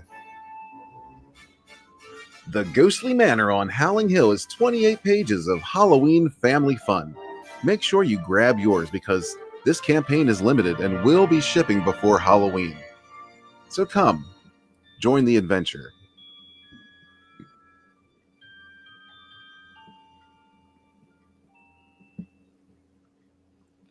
did an outstanding job. It looks great. So, but you did this with your brother as well. What was his contribution? Oh, he wrote the whole thing. Oh, you wrote the thing. Okay. Yeah, that one he wrote the entire thing. We came up with the characters together. I came up with kind of the look and feel for what I was gonna do with it. Because again, like I do mostly comic book work and like portrait work, but I think doing that kind of Disney-ish style, that cartoony style, is always fun. But especially if it's gonna be a kid's book, you want something that's gonna gravitate towards them. So. So what are you doing? Are you doing? Can I ask you something? Are you doing commissions, or are you open to commissions, or no? Here and there. Right now, my schedule is a little bit crazy. And I'm working on my projects, and then I have a couple of the freelance ones I've been doing for a while. But yeah, it depends. If things are simple enough and the pay's all right, then yeah, I usually I'll squeeze in or I'll fit in another one. But yeah, it's been hectic. I imagine. I mean, I don't know how you manage to like juggle so many different things at the same time. Man. I told you I don't sleep anymore. You don't sleep anymore. Yeah, exactly. That's the key, isn't it? Adderall, plenty of Adderall. Jeez, yeah, I'm starting to get migraines though. I need to start taking more of a break or slowing down a bit. Yeah, do that, man, as well. Yeah, that's You for gotta- sure. I don't want to burn out. healthy mind, man, is the most important thing. That's right. I need that rest, but can't rest yet because we got to promote Red Gaze's channel. Everyone jump on there. He has 679 subscribers. Let's get him some more. Yeah, his channel's great. He's got a whole bunch of great videos. He does a lot of stuff with Lola. What is that? Tuesdays and Thursdays mostly. It's mostly Thursday or Tuesdays rather. Thursdays I've been trying to do more of the, Fandom Menace Comicsgate mingling. Yeah. So yeah, he's got great videos. Calls out some people, but Just stay here and there. stay in line, do a good thing, and yeah, people are all good with you. But yeah, join them, take a look, get in that gaze community. It's awesome. Great channel, man. A great channel, and I had such a fun time being interviewed, like joining your stream. Thank you. Red. Yeah, it's great having you. We're gonna have to do that again. Yeah, let's do it again. Yeah, whenever you can. I'm open for it. I'm always glad to shill for Tales from the Past. Yeah. That's what we're doing. We're always shilling. Yeah, exactly. You got to, man. I don't know. I don't view it as shilling, man, when you're like a lone creator doing the stuff by yourself. No, Yeah. it's not, and I'm passionate about it, so it doesn't feel icky. Yeah, James Hayes, he is a master mod for sure. Great guy, man. Like I said, I'm very grateful for everyone who's been supporting on every level. I mean it over on the YouTube channels, on Twitter, on these campaigns. Everyone's been just so damn great. Yeah, man, I love this community that we're all building and fighting and kicking ass for, because it's about getting good product out there. It's about making connections, new friends. It's a good thing. It's something that the mainstream doesn't have. They're all so cold and nasty. They lost touch with everything, and we can't be like that. We just got to keep doing the right thing, and everyone has fun, and we get awesome product out of it. It's so political and so fearful and corporate, and this is the antithesis of that. This is a community that's happy to let loose. For sure, man. And that's where artistry thrives, is in an open environment, not in your Marvels and DCs of the world. Even though they have fantastic artists and writers, a lot of them are probably miserable. Oh, for sure. You've seen how they are. Yeah. You see what Wade's doing, right? I mean, that's not a happy person. That's someone who's miserable and hates what he's doing. Because if he was happy, he wouldn't be trying to fight with people, right? Yeah. He wouldn't be telling fans off. He'd be saying, thank you for buying my books all these years. Thank you for giving me the lifestyle that I have. That's what he would be doing, but he's not. They're crazy. They're sick. And that's why we got to keep ignoring them and doing the right thing. Yeah, but he's a tortured guy. It's such a shame, because he's a very talented guy at the same time. Oh, yeah. I hate to say it, but it's true. Well, that's the shame. I mean, yeah, you could look back at a lot of the work that he used to do and be like, yeah, they were great. They were awesome stories. But he, I loved his Flash. Oh yeah, man. Well, again, when the milk goes sour, what are you gonna do? You just get new milk, man. Right. Toss out that old shit. You don't want the diarrhea, do you? Of course not. But again, people could change, but it takes a lot for certain people who are on that mental kind of defect that they're on, and that path. They have to be chopped down in order to become humble again, right? So either that, or that guy just needs to start spending a lot of that money on therapy. And but again, comic books are in a bad situation in the mainstream. Going to any comic shop, you could see that clearly. And fans have been very vocal about it. So listen to the fans. That's what we do. I know me and other creators, as soon as we hear things or that, we'll even hear out people if they say, why don't you make a tier like this instead? Or We backed a different project. Could you do something for us over here? Like, we accommodate that. We listen, or we do the best that we can, to make them happy because, again, we're all in this kind of together. You might as well Absolutely. be grateful, be humble, and hear people out. Be human. Yeah. Not anymore. That's all it boils down to, man. Yeah, just be human. Stop being a sack of crap and get off the hate train and just find something to love, to get behind. Truly, man, truly. I couldn't have said it better. It's too much hate, not enough pushing in the right direction. But that's what we're doing here, though. My channel, Red's channel, we're pushing in the right direction. Although Red will call out the phonies, which I love. I enjoy seeing that. Well, every once in a while, you just see something you can't ignore. That's all. Every once in a while, people need to get slapped in the face and be like, "Hey, snap out of it. Get back to the good shit you're supposed to be doing." And they're like, "Oh yeah, that's right. Thank you, Red." Yeah, man. That's all it is. It's not an FU. It's just a hey, what are you doing? Exactly, yeah. Nudge. Hey, wake I up. wonder what the compulsion is for stirring up drama in such a small, relatively small community as is Comicsgate, right? I guess it's that addictive nature of it, right? Because that's what social media is designed to do. It's designed to get most people to fight with one another. That way, they're not paying attention to what's going on with the rest of the world, or they're not creating. They're not doing what they're supposed to be doing, which is making things better. If people are at odds, the ones in control are the ones that are going to keep being in control, right? Yeah. So that's the way I see it. Yeah, I feel like also there's some people that think that by doing so they get clicks and attention, and attention equals Yeah. Well, I mean, customers yeah, because I understand part of it is like marketing strategy as well. You want numbers, but it depends how you want to do it, what you want to do, and what's working versus what's not. But yeah, I don't know. I guess I'm all right with what I'm doing. I don't need to be fighting with people. But again, if someone's trying to be a dick to me, or it's someone who I know ripped me off or try to do something, I'll call them out. I have no problem doing that. But just to be mean for the sake of being mean, yeah, I know that much. But you don't try to make a spectacle of yourself just to sell your book. Right. You let your art speak for itself.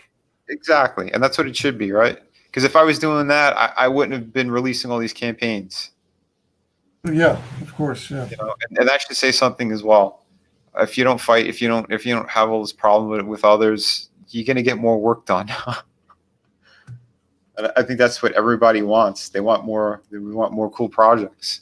Unique stories, things that you don't see on the shelf. I've never seen stuff like this, like Tales from the Classroom. I haven't seen that anywhere.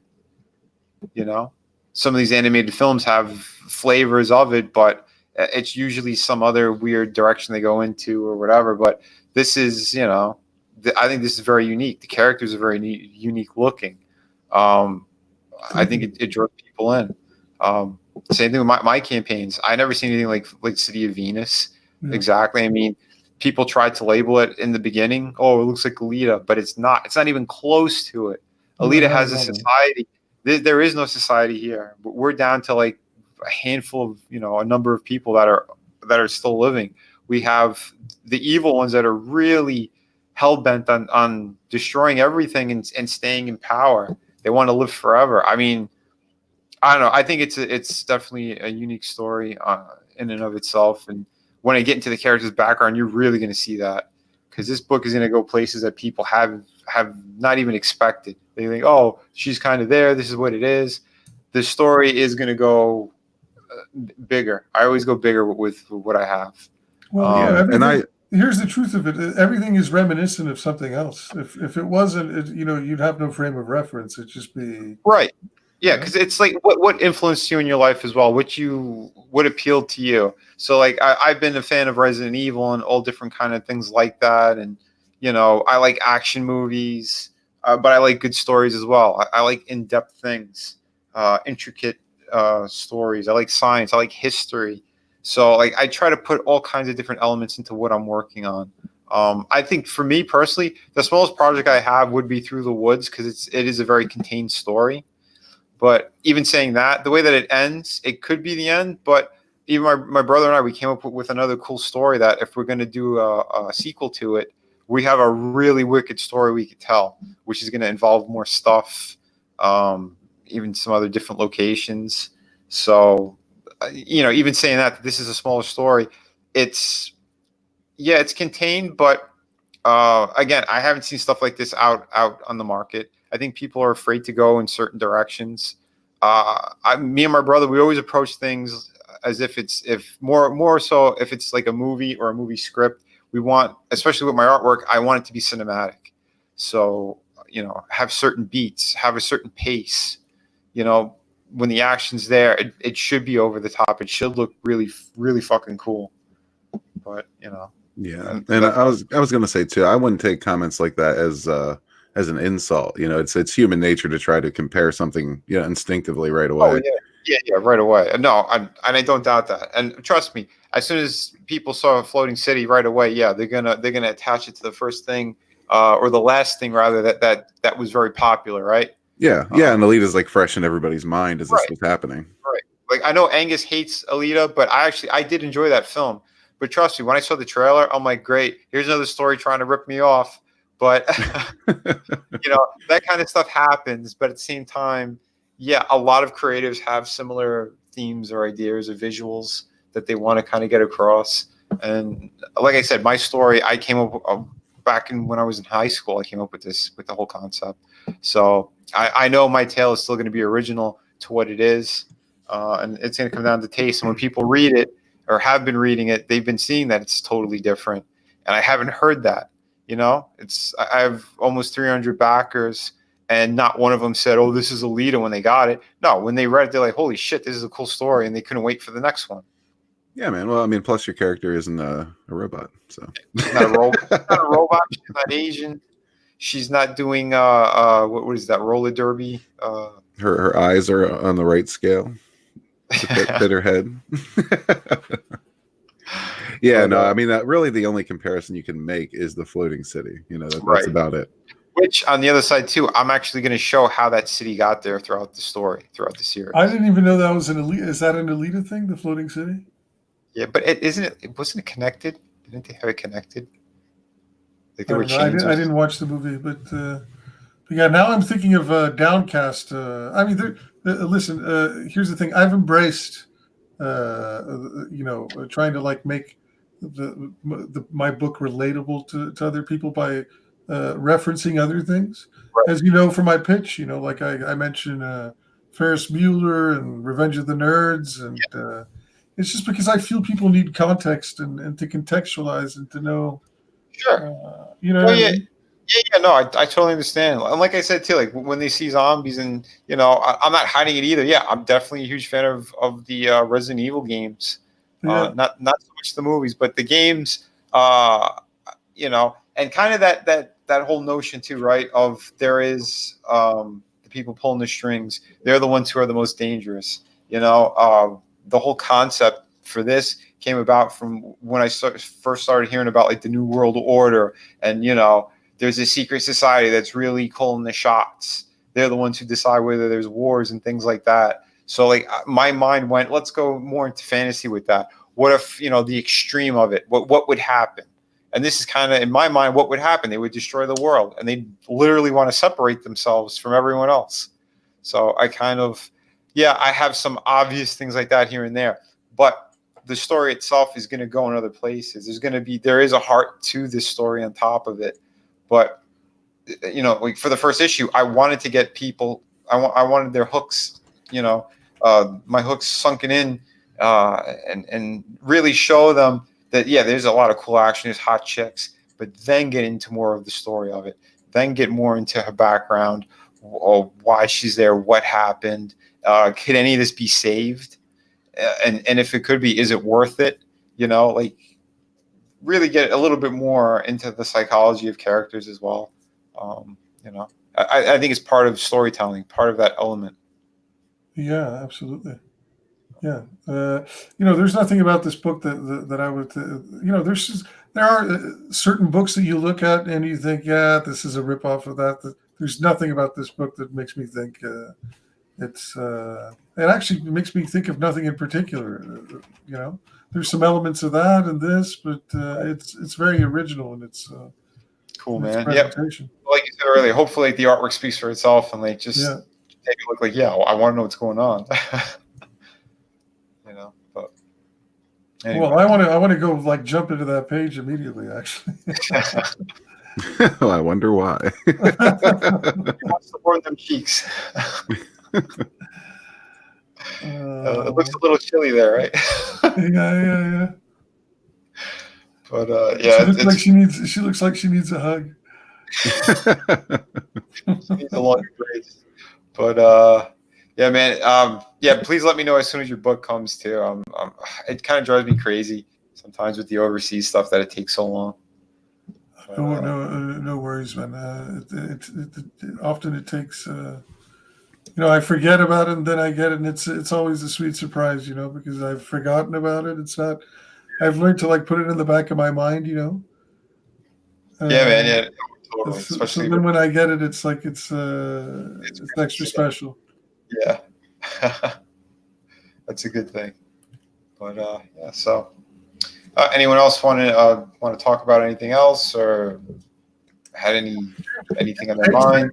James Hayes said something pretty interesting, which is, What was that? I don't know if you want to read it, but it's in the chat. Yeah. Oh, yeah. To be successful in CG, you need the ability to host a channel, and it takes a strong personality to hold an audience. A lot of strong personalities in a small room will fight. Yeah. Well, yeah. There's the ego of certain people, or whatever their background is. They might think or know, it could be a fact that they're really amazing at what they do, but others aren't that aware of it. So then there could be a clash with those kind of people meet in the same room. I know what you mean on that level, that's for sure. But yeah, and that is the tricky thing, right? To do a channel and to hold an audience's attention, it does get tricky because you need content. Obviously, like we're talking about the campaigns, but then we jump all over the place as well. And it's, if the conversation isn't that interesting, people tune out. Or if they go, yeah, I got enough info, I just want to back the books now. I know how it goes, but and being, I admire like streamers and your ability to just keep these things going, and I'm sort of nervous to do it myself, but I'm going to have to if I want to build my own platform, on YouTube, and that seems to be an essential component of this whole crowdfunding business. So I'll be taking a lot of tips from you guys. So. Cool. Yeah. It's always a bit intimidating at first. Like I'm not much of a talker. Like anybody who knows me will tell you, like that I can't generally hold a conversation. Like I always rely on somebody else. That's why a lot of times you won't see me streaming by myself, because I just talking. That's not something I do. But but I feel like it works because when you do speak, people pay an extra level of attention, and also you let the person that you're interviewing, quote unquote, speak, and that's a good thing. Oh yeah, you got to. Yeah. That's a key component. But it's intimidating at first, but you'll get the swing of it. Probably maybe a week or so of screwing around. You'll get a pattern. You'll figure it out. That's the thing too. Like I hate doing ones by myself. I did a very super short one for Christmas, but again, I was in the middle of doing stuff too. So I noticed like I ramble on or I go a lot, and I hate that. I always catch myself. What am I doing? But usually when I'm talking with other people, I feel more comfortable like that, right? So yeah, and something else I've learned just being on YouTube is people who watch YouTube channels are much more, I guess, forgiving, maybe would be the word, than if, say, you're watching like I don't know, a television show where like an interview show on television, whatever the case may be. Like they understand, you're just a dude trying to do your thing, you know what I mean? And they won't really hammer you that much for instances like that where you're just kind of sputtering a bit because you're trying to come up with the next subject in your head. Totally. Yeah.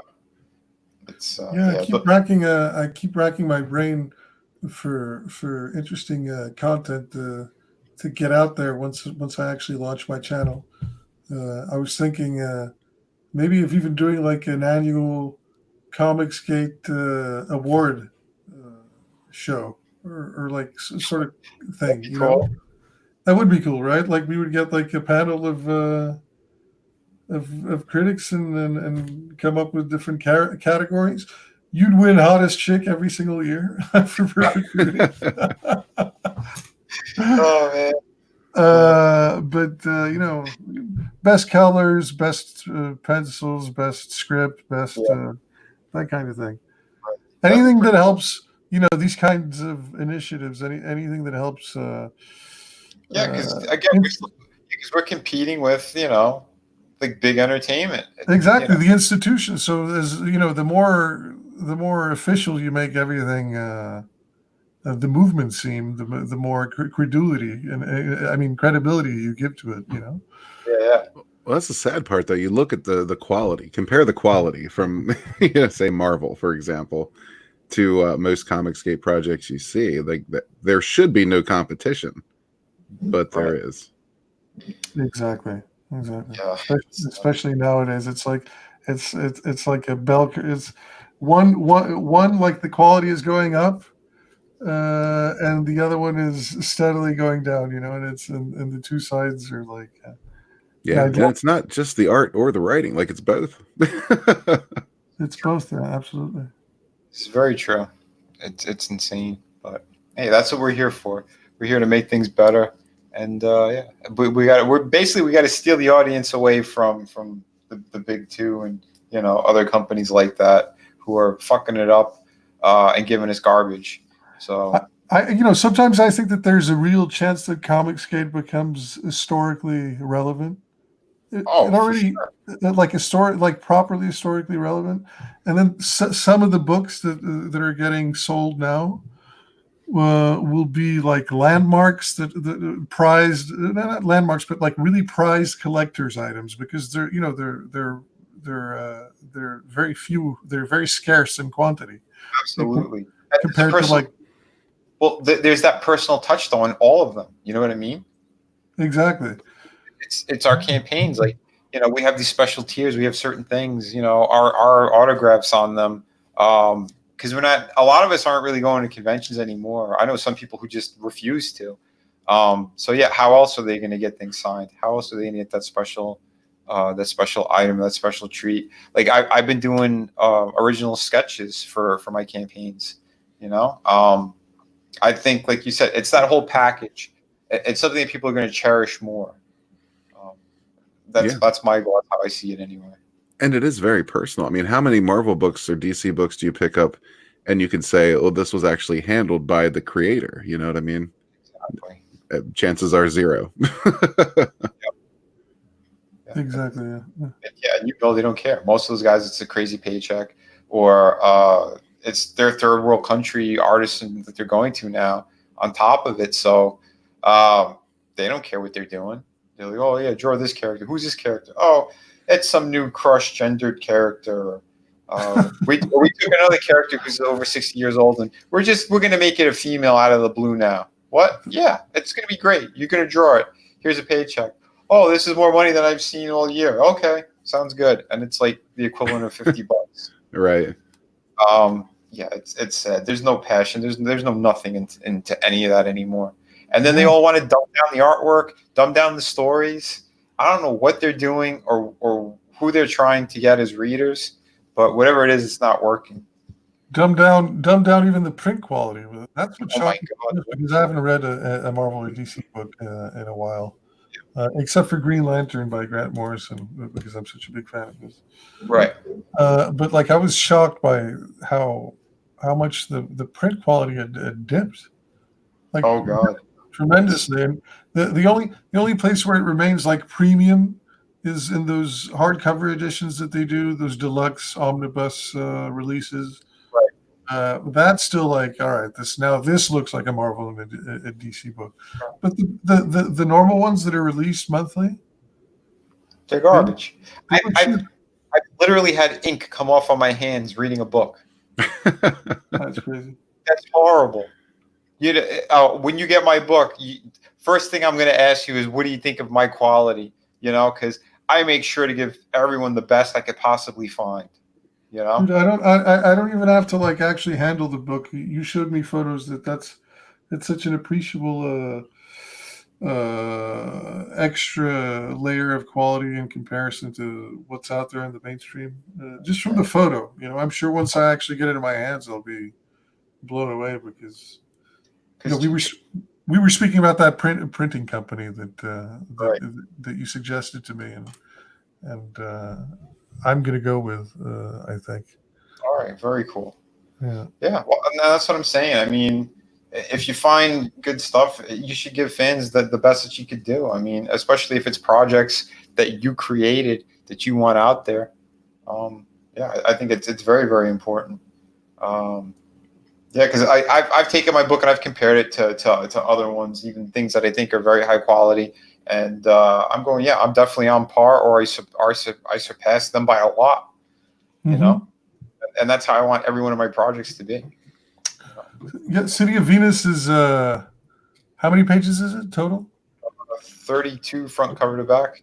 Oh, okay, 32. So it's not one of those perfect bound. It's saddle stitched. Right. City of Venus is. Right. But Into the Woods is perfect bound, right? Through the Woods is perfect bound, the collected edition. Yeah, that looks.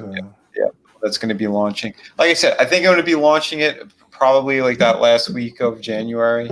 Like I said, I think I want to do it a little bit earlier. Because I'm very eager to get this one out there, and I think people are going to love it. Because I was, every campaign that I did, they were going back and checking out what else I had, and they're like, "Oh my God, when can I get that book? Is that coming out?" I'm like, "It passed." I'm very excited about this one. Yeah, man, I'm super proud of it because there was a lot that went into it. It was crazy family shit that happened during the third book. There was a family member who was very, very sick, and I was still, getting pages done. It was a very tough time, but I was proud of what I did with all of this, how it ended, all the work that I put into it. My brother too. It's like one of the first big projects that he ever got out there with his writing in it. We're stoked about this one. I'm gonna have to pull him on one of these YouTube streams as well. You should. I'm curious. I'm curious about meeting him or like knowing of him. Yeah, he's a good guy. He's funny, but I know at first he's always a little bit shy when kind of getting in these situations too, even at the conventions. But once he's there, he's in it as well. Do you do the? Sorry, Red. Go ahead. No, you're cool. I was gonna say, Tommy's got to stop hiding himself away.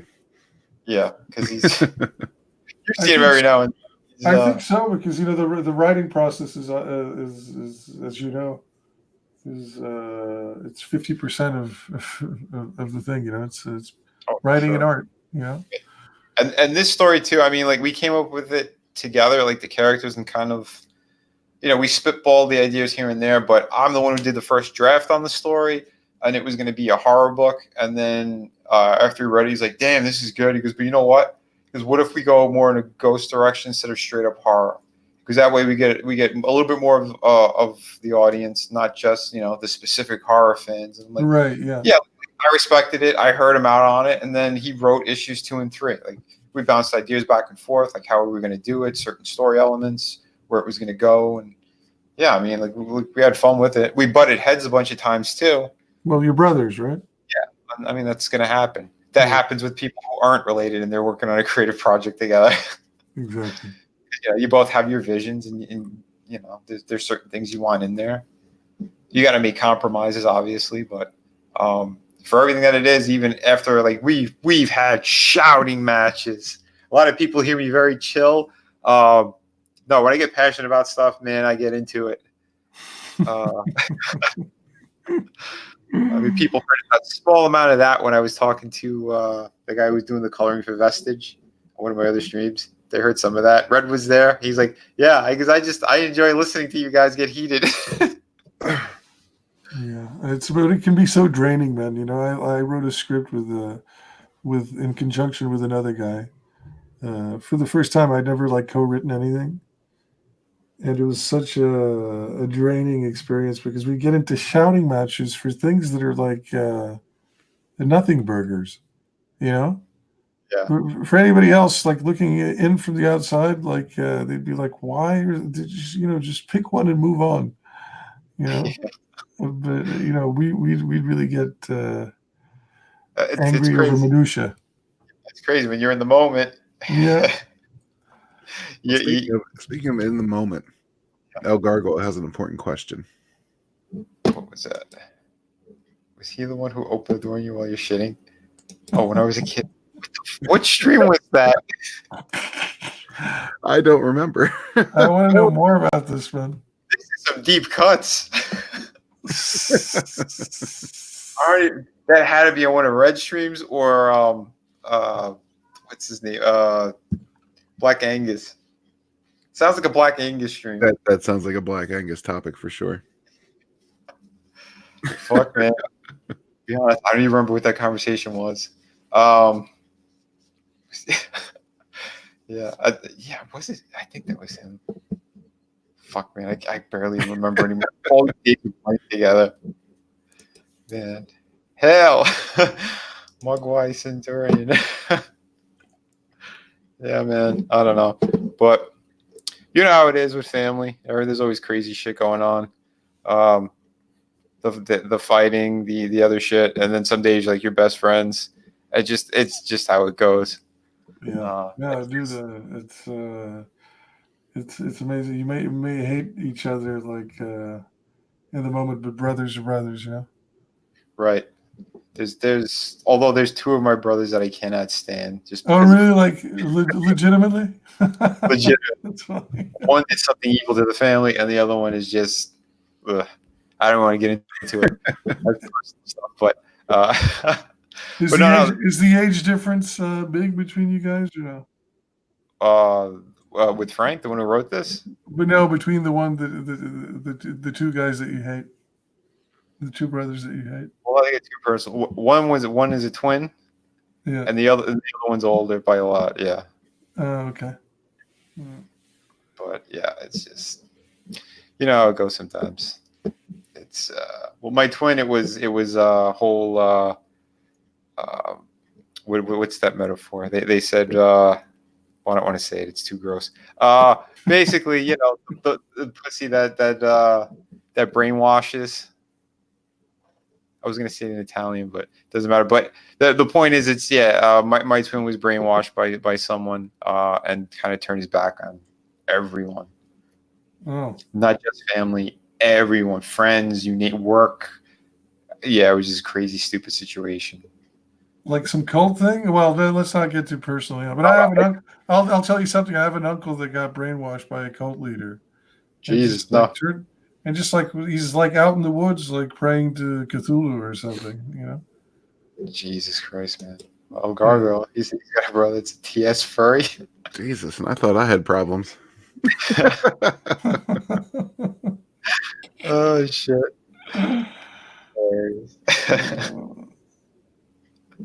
But no, it's. I don't know. I sort of want to get into it, but I don't. The thing with my twin is he's just an idiot. It's for me. He's been in the wrong for most of that because there was nothing really bad that happened. He just he let her and his own mind go places where he shouldn't have, and just try and when you have a certain label on somebody and you won't remove that label, and whether it's a lie or it's fact. They just believe it wholeheartedly, and they'll never move from their stance. Kind of like. Is this a woman? Is there a woman involved in this? Or? Of course. Yeah. Oh yeah. Well, that's what I said. Yeah, he was brainwashed by this chick. Yeah, of course. Yeah, right. Women are the devil. That's why I never fully trust them. I know a lot of them. I like a lot of them, but I never fully trust them. I like a lot of them, but I never try. I like that line, man. That should go into one of your comic books. Vinny's a smart man. Yeah. Thank you, man. I try to be. But so guys, have you as any of you have you watched this new Star Wars flick or no? Yeah, I did. Have Did you? you What's your take? I enjoyed it. Okay. For whatever poison people try to spit about it, I enjoyed the Force Awakens, hated the following one, and then I liked this one. So yeah, for me, and especially for what they had and where the story went, I'm fine with it. I'm cool with how it ended and all that. There Yeah, are dude. people. Listen. I haven't watched it yet, but to me, I'll tell you something. Even with the Last Jedi, like the Force Awakens, I really enjoyed, and even with the Last Jedi, even though it had the SJW undertones that we're all aware of, Yeah. I'll take those two movies over the prequels any day, man. That's my opinion. I mean, the prequels were like. I checked out when I saw that cyborg with the 8 lightsabers going, the cyborg with the bronchitis. General Grievous. General Grievous, yeah, exactly. I was like, no, this is just, I'm sorry. Well, that and I hate sand. It's coarse and rough and it gets everywhere. Yeah, that was. Yeah, I'm definitely. You're not going to find me defending the dialogue in the prequels. That's for sure. No. The middle one on the prequels as well.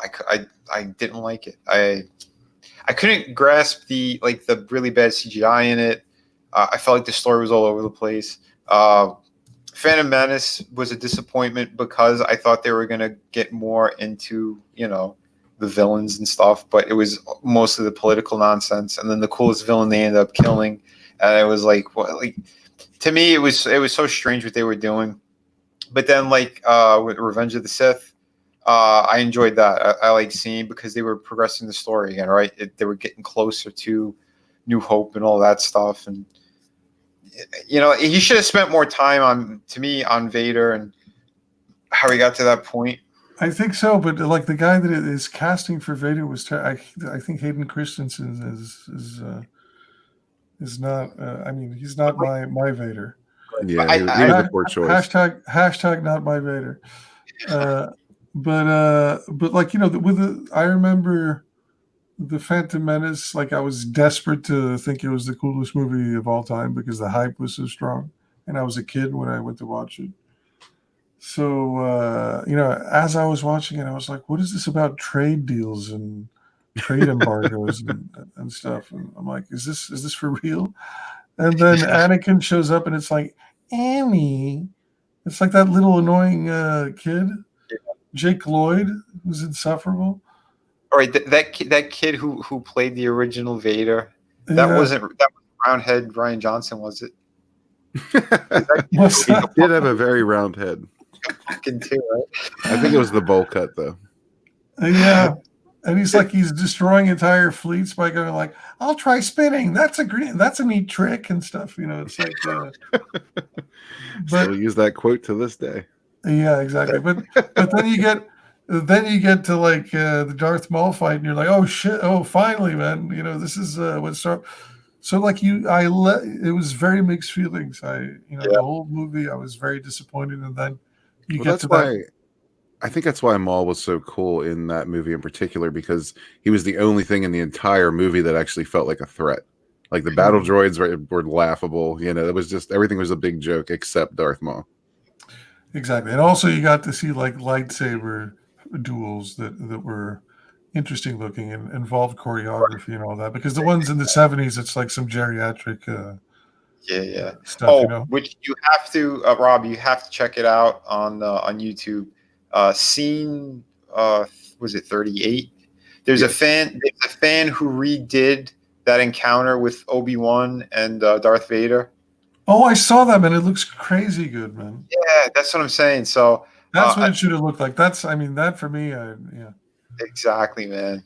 Like they should just throw a whole bunch of money at that guy and say, okay, we're gonna put this in a re-release of the film. Exactly. That's the kind of reshoot that I'd be down for. Not like adding CGI monkey creatures in Tatooine. Oh shit! And wasting all that money on Misa racist. Yeah, what was he thinking? Yeah, it's like there's a lot of. So I don't know. I mean, I'm actually excited about watching this third movie because Like I said, if you enjoyed The Force Awakens, I think you'll be cool with this one. That's how I was. I enjoyed the original three, New Hope, Empire, and a Return. I was always a huge fan of those. I liked Rogue One. Rogue Yeah, One I liked as well. Yeah. I mean, Rogue I One's thought a that good was one. did an awesome job with that. That last scene, they finally made Vader look like proper, like actually like super threatening. Yeah. Which I was telling Red the other night too. There's a video game that came out, The Fallen Order, Yeah. which they have. To me, there's better story beats in there than like the last bunch of movies. I mean, I was very impressed with what they did with that. Yeah, I mean, like a lot of the extended universe, the stuff that they did in video games and all that, has impressed me more than even the actual movies. Sometimes, like for me, KOTOR is like the best Star Wars story. Well, don't forget though, they threw all that out the window. That's why the only things that they consider canon are the saga movies, Rogue One, Solo, and like this new game that just came out. But yeah, it's weird what they did. I don't know. That's very strange. That's super strange. They're painting themselves into a corner though, because they keep, especially like in The Mandalorian, they keep making references to expanded universe material that are supposed to be non-canon. So by doing that, they are canonizing it. Yeah, but you know what they can do. So they said, all right, we're going to wipe the slate clean, right? But then they can go and judiciously, oh, that's what they've been doing. They've been cherry I think they picking. go like, all right, by the way, this is canon. Yeah. They've been sticking their dirty little fingers into the old expanded universe, and they keep pulling out threads, but they can't do it right. They keep pulling out cool story ideas from the old material and fucking it up. Here's the thing too, like I was super like, because I became friends with Ray Park. Met him at a couple of shows, hung out with him afterwards, in the bar at the hotel as well. Guys, you taught him how to do the somersault. That's are you kidding me? No, I met. He taught him how to pick up women. Yeah, probably. Yeah.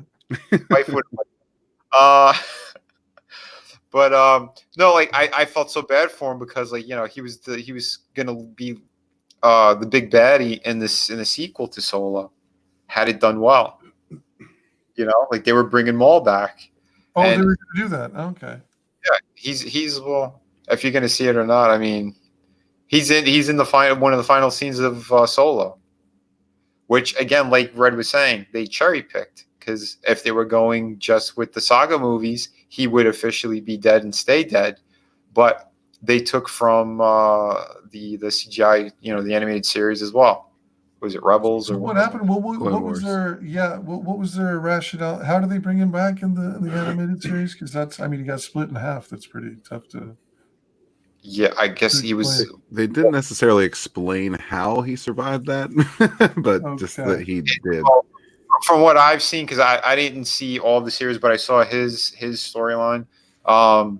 Apparently, I guess his rage kept him alive, and he actually he connected with like a spider or something. Like half of his body turned into like a fucking spider. Yeah, I don't know. It was a mechanical spider though. Right.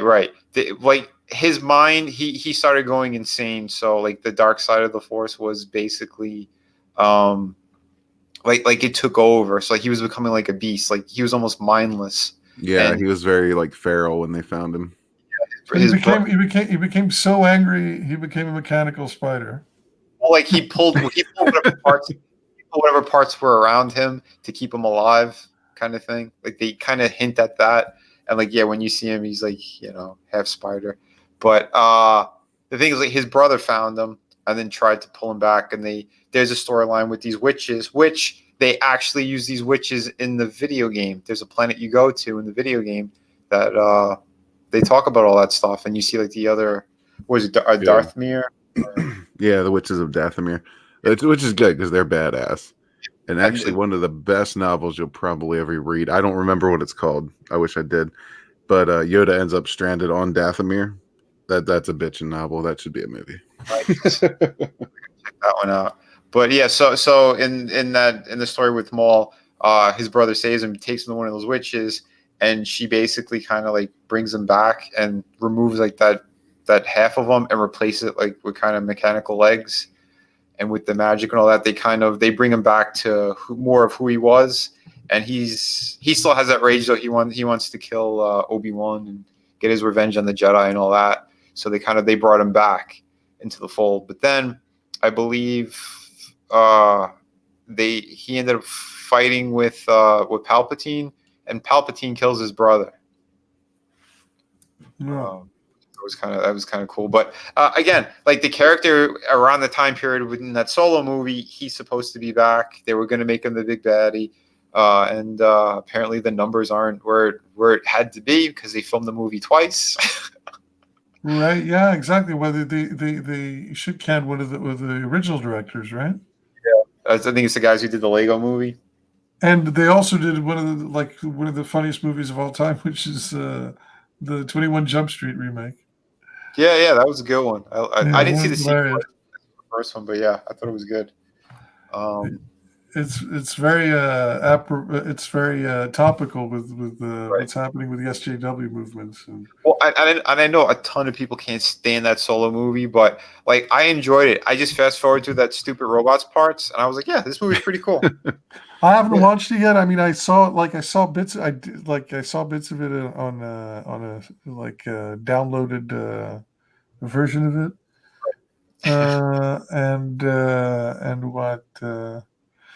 and it didn't grab my attention. But the thing is, it's very tough to replicate the Solo character without Harrison Ford. You know, Right, I'm sure the movie stands up on its own, but like it's a big ask for because it's Han Solo's so connected to Harrison Ford. Oh, absolutely. Yeah. You know, that No, it's tough for you to divorce yourself from that. And I just agree. I thought it was going to be a lot worse than what it was. So like going in, like my expectations were in the negatives. So when I saw it, I'm like, yeah, it ain't that bad. Like again, I still give things like an open mind to it. It's if I'm clearly feel like I'm slapped in the face as an audience member, then I'm like, yeah, I'll hate something, whatever. But watching the film, the story was fine the way that they did it. I like the other characters that were in the movie. How he met up with Chewie, I thought was pretty cool. I enjoyed that. Like the stupidest part to me was the robot that's with Lando, because it's and here's the thing, right? Because they put a character in there that makes no sense in the Star Wars universe for the simple fact of how she's acting, how she's talking, and what she's bringing up about, like she mentions women's rights or something in the movie, and it's like, where are they going with this? This is literally. They try to pull something from our headlines and throw it into the film. Doesn't work. Did they really do that? That's like scandalous. The thing is, she was going for droid rights, which, had it not been so blatantly obvious, this is an SJW inspired character, that wouldn't have been too far fetched. You know what I mean? Because droids are like slaves in the Star Wars universe, and that's a storyline that's been done again and again in various sci-fi. But yeah, that's the problem. Like with this SJW shit, is they like they're behind it now. So before, where you would have seen something like like an Avatar type movie where the indigenous people are fighting against the technology coming in and trying to overtake them, you wouldn't have thought anything of it. But since you know who's behind it now, you're thinking, oh, yeah, SJW, and that really ruins a lot of movies for me, at least. And for me, like in the writing aspect alone. It contradicts itself and slaps itself in the face, because after she says something like that, yeah, the robots' rights or whatever nonsense, then there's one that's bothering her. She goes, oh, I don't care what you do. If you want to free the others, go ahead. Like, right. What? Like, where did that even come from? So like when this stupid character, like, and I called it, I was with my friend in the theater, and I'm like, oh, I can't wait to see this thing die. Sure enough, like about 10 minutes later, that thing they shot it to shit. That was beautiful. That was great. I'll watch that over and over. The rest of it, I'll fast forward if she pops up on screen, because even the characters, like you can see that they don't understand. Like it feels like it's so out of place, like the elephant in the room. Like where is this coming from? So right. That's strictly Kathleen Kennedy going, no, I want this in there. We need this in there. She pulled out her big penis and went, yeah, I want it there. And then have the nerve to make that thing a permanent part of the Millennium Falcon. That really turned me off.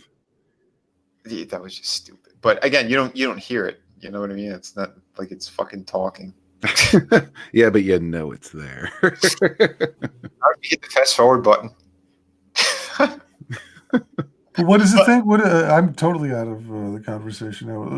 What is the thing that's in the Millennium? When the stupid robot, when it dies or whatever, because it was working the navigational system for the Falcon. Uh-huh. So basically, when its body is destroyed, like they upload its navigational nonsense into the Falcon, so it's part of the Falcon.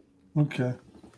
So yeah, that's what I was talking about, and and they allude to like Lando was fucking it or something. But again, this is all from her. This is from her mouth, right? This is from the stupid characters. Like I said, that's why you fast forward her scenes and then you watch the movie. Again, you're the perfect example. If you see this robot with like a giant head and like women type hips, just fast forward the scene. Just fast forward it. And then you'd be like, yeah, why do people hate Solo so much? It's a pretty good movie. Yeah, and she has a girl talk with Amelia Clark about fucking Lando and Han. So out of place. At the same time, or no. She's Amelia Clark's having this thing with her, with Han, and she then goes on to tell everybody about how she's fucking Lando and it works. She says, "How's that work?" "Oh, it works, honey."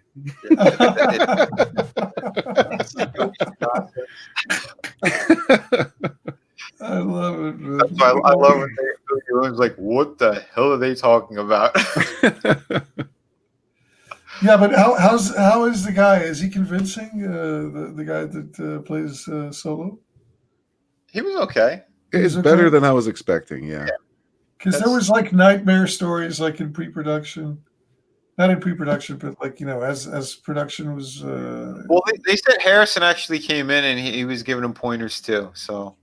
Oh, he did. Yeah. So I think it worked out. Like for what it was, I was okay with it. Like Red said too, and I said earlier. Yeah, I was pleasantly surprised. Like, I thought it would have been way worse, but it was all right. And Chewie was fantastic in it. Had no problem with him. It was all good. But and I like what's his name's character, Woody Harrelson. He did a great fucking job. Yeah, that was a good character. What does he play? He sort of became like a mentor, sort of to Han a bit. But he's another kind of like a criminal thief, scoundrel. That's the word. But like he had a crew too in the beginning. Yeah, no, like I said, it's not bad because there's heist stuff in there. Like it works for what it is. And the dude who played Vision from the Avengers, he did a pretty good job too as one of the villains. Yeah, he was a believable villain. Yeah, he was. I'm just curious about like where the Star Wars IP is going to go now, and the Disney hands, because they finished off this seems to have a lot of finality to it. This trilogy. Yeah, they said this is the end of the saga movies. So they're just going to do offshoots now. Is that what it is? Or? I don't think it's going to be the end of trilogies. It's the end of the Skywalker saga, supposedly. Right. So they'll probably. I'm sure there will be more trilogies with different characters. Yeah, you could still do Jedis and Sith and shit like that. You could still put them in there, or even tell stories like before all of it. Before, during, because even that video game takes place like a few years after Order 66 was given. Oh, the one that just came out, the one that everybody's raving about. Yeah, the Fallen Order. I played it. I enjoyed the shit out of it, and it was cool. People say it's amazing, yeah. Because you find out that character you're playing as, like he's a young Padme, like he's in training when Order 66 was given, and then like he had to go into hiding, and so then when you see him as like a young adult and what he's doing and how he had to hide the Force, and then he uses it to save somebody, then the Empire's after him, and like throughout the game like you're just upgrading the guy. And like, you think you're a fucking badass, like towards the end of the game, like, oh, I can do all this cool shit now, and then you'll defeat like the main villain, and then they actually give you they give you Vader at the end, and you see that you're whatever you did, you're nothing. You're like a fucking flea. Wow. It's basically like you attempt to attack him, and he just like swats his hand like you're flying across the fucking room, and then it's on the screen. It goes run for your life, and he's tearing up the entire board. He's pulling everything up with the force. It's crazy. It was fun, but the story was great. The story was fucking cool, you know, because it was this thing with the Codex and trying to find other Jedi. You know, there was a back and forth, like your character, he had to find it. And then the villains got their hands on it. And there's elements that they used all over canon and all over the place, really. Because, like, the kid is extra, like he's got force sensitivity to, like, objects. So, like, if he picks something up, he gets the whole history of it. Yeah, they're coming up with, it seems as if they're, like, coming up with new force powers every other day. That sounds like a really cool one. Well, it's something too that they've brought up here and there in the past with other characters. I think like they didn't go too extreme with it. Well, that's something that kind of sucks about Disney. I think is their continuity is way off. Like they don't. Yeah. I don't think a lot of the people who are in charge of things understand the universe and how things are supposed to work. Right. And you know, once they do find out, they don't seem to care that much. Yeah, they just kind of pull things out of their ass and do whatever they want. But I feel like even Lucas didn't seem to understand the universe too well because, you know, there's some discrepancies in even in the original trilogy. There are discrepancies, and then there's blatant, flat out, fuck that. I don't care what came before. This is how it works now. Yeah. But even like you know, the difference between Jedi and Sith. And I'm sure that this was in the lore for a little bit, but then it got like phased out. But originally it was that the Jedi had very different powers from the Sith. You know. Oh, listen, I'm no Lucas apologist. You're not going to find me defending his bullshit. I mean, that's part of the problem too with some of the original stuff that came before. Is Lucas also made shit up as he went. You know, I'm not one of those people that says Lucas had this grand vision that expanded for years and years, and you know had all this stuff. No, he didn't. He had the original outline that succeeded, and then he proceeded to make more stuff. And he just went. You know, he just made stuff up as he went. The difference is he was a little bit more savvy at working things in so they fit. I'm respectful to the characters. You know what I think? I think that even the Han Solo Leia romance is something that he made up between New Hope and the Empire Strikes Back because he realized there's so much more chemistry between Harrison Ford and Carrie Fisher than there is between her and Mark Hamill. Yeah, I'd agree with that. Let's just run with it, you know, right. Because. And make them brothers. I bet you that's what it was, man. But anyway, just to go back to the whole Jedi Sith thing, you see at the end of Return of the Jedi that the Emperor goes, you know, so you mentioned something about that it is a Jedi weapon, you know, the lightsaber. The lightsaber is a Jedi weapon, you know, like what are you doing with that Jedi weapon? So you know that sort of like alludes to a difference between the Sith and the Jedi. You know, the Sith are about the force lightning and stuff like that, and manipulating your mind and you know, more like sorcery, and the Jedi are more physical. You know. Well, right. Yeah, and that's part of it too. I think I don't think the Sith was even a thought in his mind until somewhere between Empire and Return of the Jedi, when you know the comics were being produced and novels were being produced, and I mean, I wouldn't be the least bit surprised if George Lucas didn't come up with the Sith, if someone else had come up with that under his property and he just took it. Yeah, that's pretty good. Yeah, because you don't hear the word Sith in the original trilogy. You don't, but you see the Emperor saying that's a Jedi weapon, so that yes. He's clearly not a Jedi. He's something else, and whatever he is quite separate from what the Jedi are. Yeah, you know? just like Darth started out as a name, not a title. Exactly. Yeah. But Lucas made up a lot of stuff as he went, and I think he borrowed from a lot of people working under him. For sure. Yeah. And then there's another thing called the Dark Jedi. So to me, what Vader is a Dark Jedi, is a fallen Jedi, not a Sith. Yeah, originally, yeah, absolutely. This- Yeah, that's what I mean. Like the Sith didn't really. Well, I mean, I guess they try to compare the difference to that is the Sith is a religion.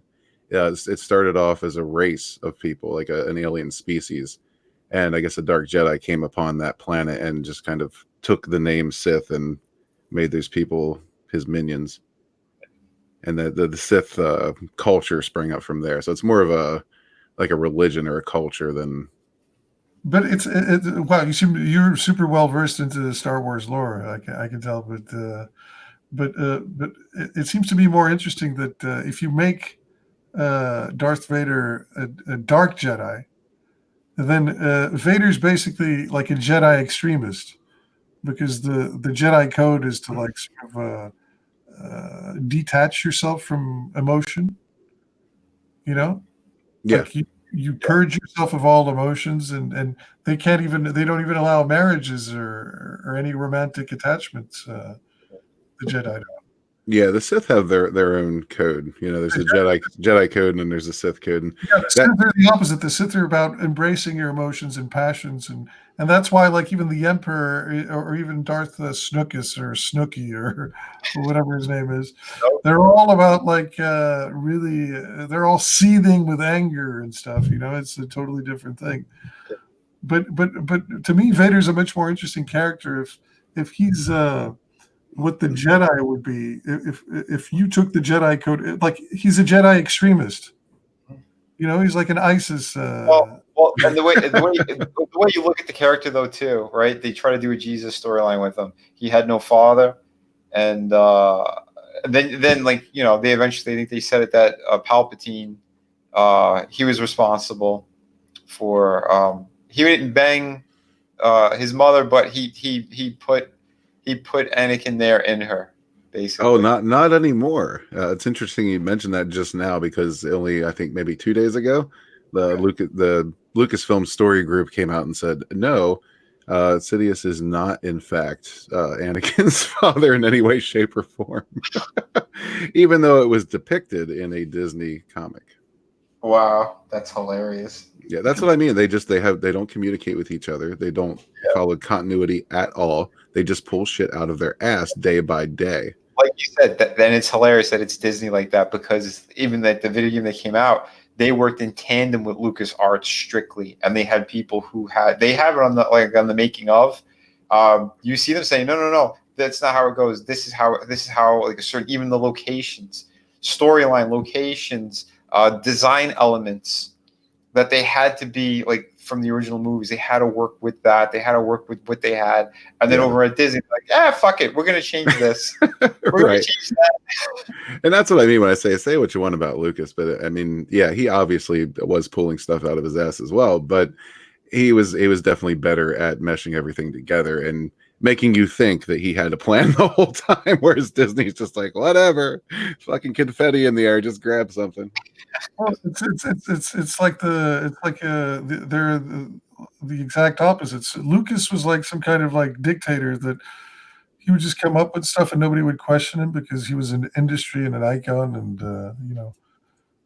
you see the behind the scenes footage of the prequels, and it's like it's sort of like it's very cringy because you see all these people like him coming up with like lunatic ideas, and everybody sort of like staring at each other like, should we say anything?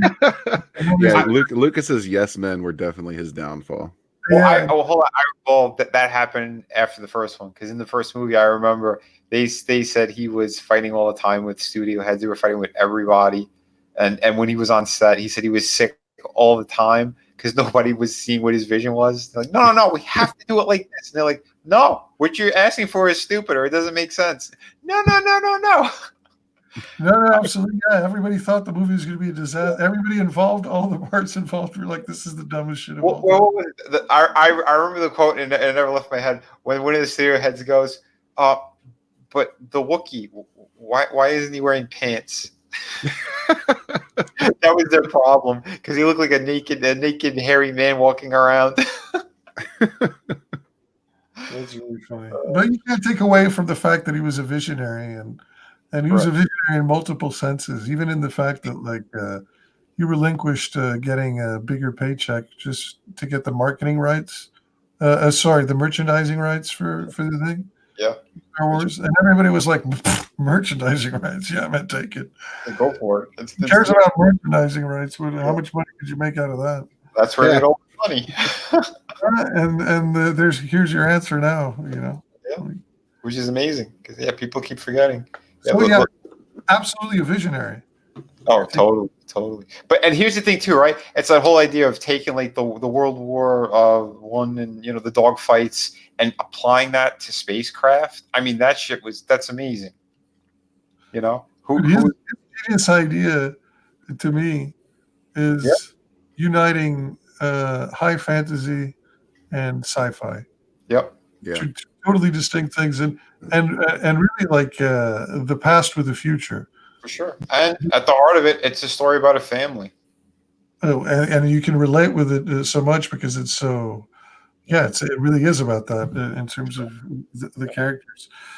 But you think like even the lightsaber, man. The lightsaber is such a cool construct. Why? Because it's got a laser, which we associate with the future, with something futuristic, and it's a sword, which we associate with something from the past. Exactly. And he didn't use the word sword; he used saber. It's even more of the past. Exactly.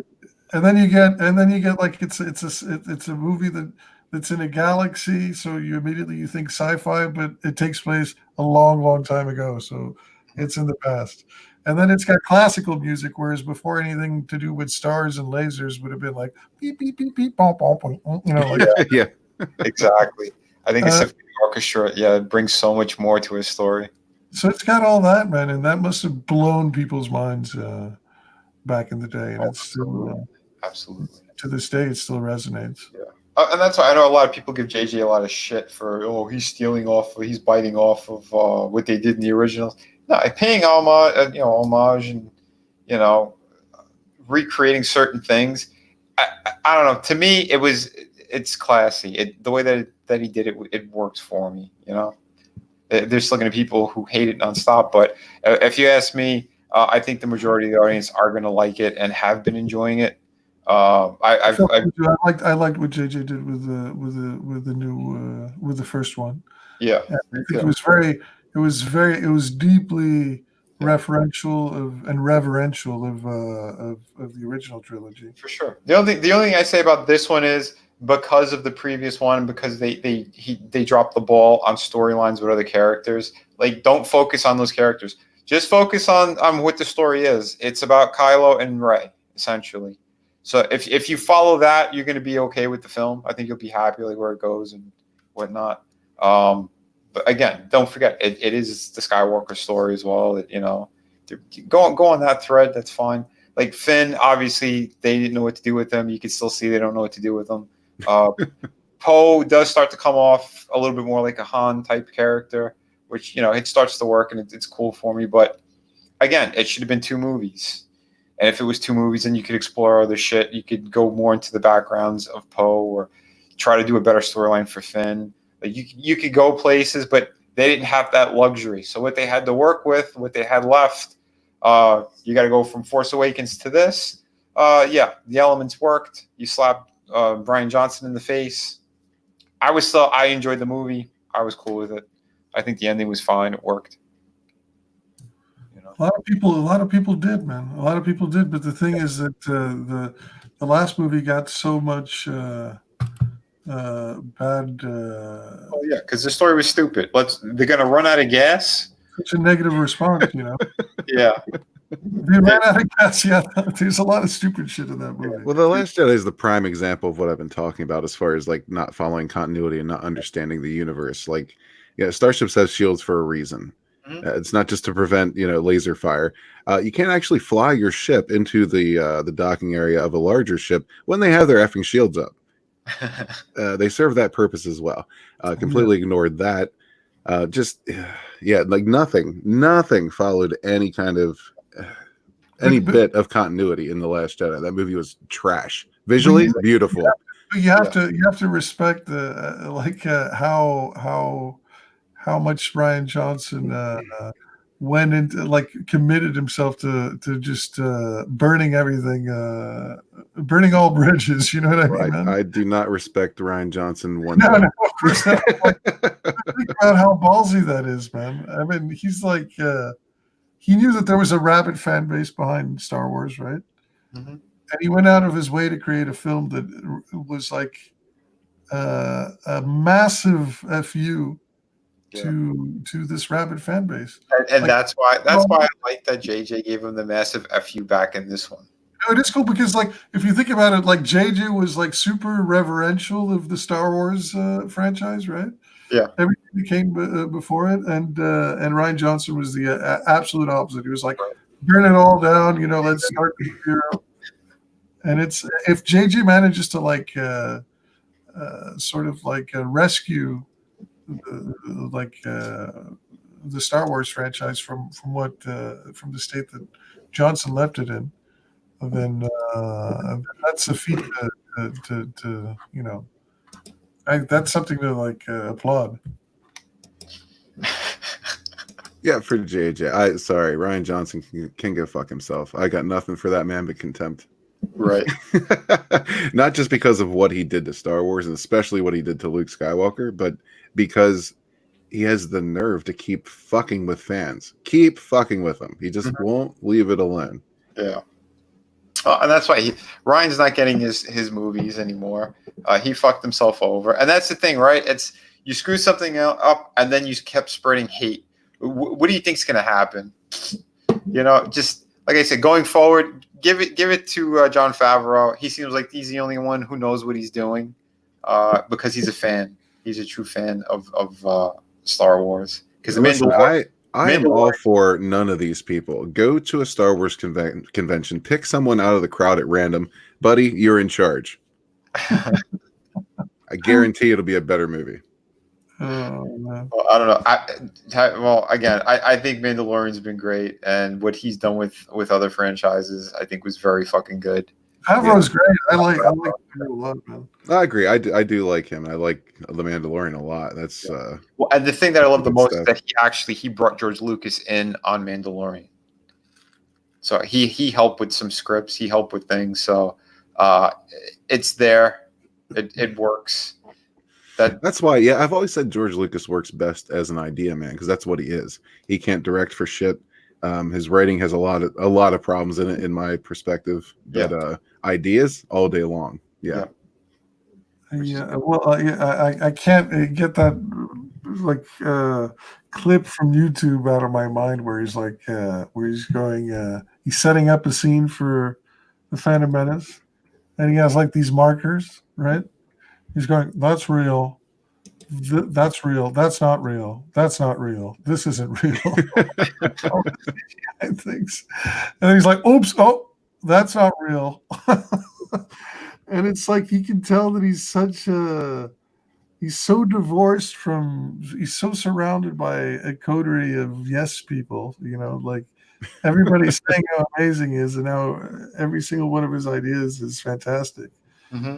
While they're secretly like thinking, man, this guy's over the hill. But he's also giving me a fat paycheck. So yeah, boss, that's great. They're all miserable. But they're all so miserable though, man. Like Jar Jar is key to all this. Holy fuck. It's hilarious. Fucking hilarious. But yeah, I don't know. I think there's hope once they get rid of that Kathleen Kennedy and they start giving, people who actually gave a shit about the property, real fans, get them going in it, and yeah. But you keep saying that like it's absolutely going to happen, and that's what I'm afraid of, is that it won't. Well, eventually it's going to have to, right? Because from what I understood, Bob Iger was furious with Kathleen Kennedy with the original cut of this movie. Yeah, well, he could have been furious like 2 years ago. That would have been nice. Well, 2 years ago was still the height of the ultra-feminist movement and nonsense, and because Ryan Johnson's a cuck and he was bending over for her, and You know what the problem is when you think about it is that this Disney Star Wars, they're doing things by committee, not by committee, but like by focus groups, and like whatever the response of the last movie was, Yeah. They do course correction, but they overcorrect. You know what I mean? So like with the Force Awakens, what was the big criticism of the Force Awakens? It was derivative of the first one. It was just basically it's a remake of A New Yeah, Hope. it is what everyone tried to say. You Yeah, know, but by and large, reviews for that were positive. they course correct and they go like, oh, so let's do something wildly different that not only like isn't referential to Yeah. the trilogy, but like actually pisses all over them. And they did Listen, that. the only step they could have taken that would have been further is to have Luke actually get butt fucked. But you think Luke got hard done in that because Oh, that was the In worst. The Last Jedi, That absolutely. was the worst. but that's what my friend. I was watching it. I watched it with a friend of mine. And he said, "Man, they turned Luke into a pussy. What is this Luke Skywalker thing?" But I didn't feel like because he did in the end, like he did. He didn't do shit but die of exhaustion He from across the galaxy did do. Apparently, that's a Force technique. That's that they stole from Dark Empire. Yes, I got your Force. and still didn't do it right. because they do like like what's the name of the kid the mini Darth Vader Kylo Ren. Kylo Ren says, like when he sees her when he sees Rey, he's like, wait a minute, are you doing this? But he's not. It's like it's I bet it's the Emperor. Now we know it's probably the Emperor, not even Snooky. That's linking them together. But he says, are you doing this? You can't be doing this. The effort would kill you. You know. So even Rey, who's a massive, everybody says is an OP Jedi, and a Mary Sue, she wouldn't be able to do what Luke did. You know.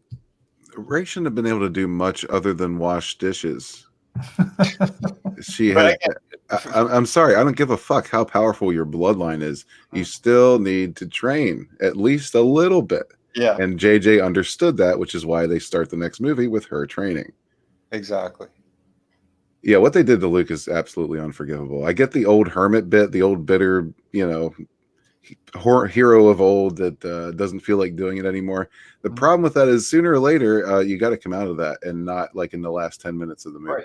Right. Because again, he was the fucking symbol of hope from the beginning. It's true, but I can't listen. I can't help but like I thought that scene was badass where they shoot everything at him, and you know, No, it's like again, fire everything, and it's like.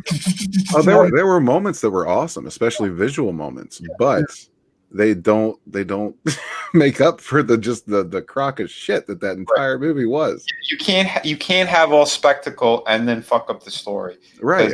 It's not enough. It's not enough. You need to have a proper balance. You need to have respect the characters, tell a good fucking story, then have your spectacle. You don't go, I'm just going to do all cool visuals. I think it's cool if we have the Mary Poppins scene, if we have Luke fighting everyone, but he's not really there.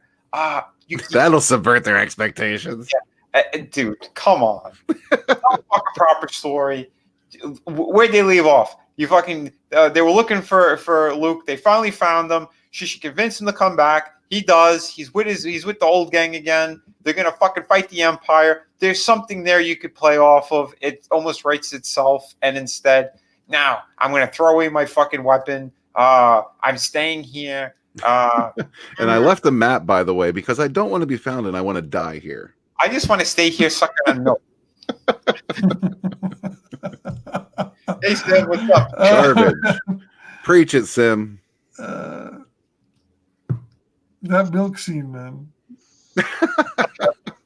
Someone did a cartoon drawing it a while back. I couldn't stop laughing.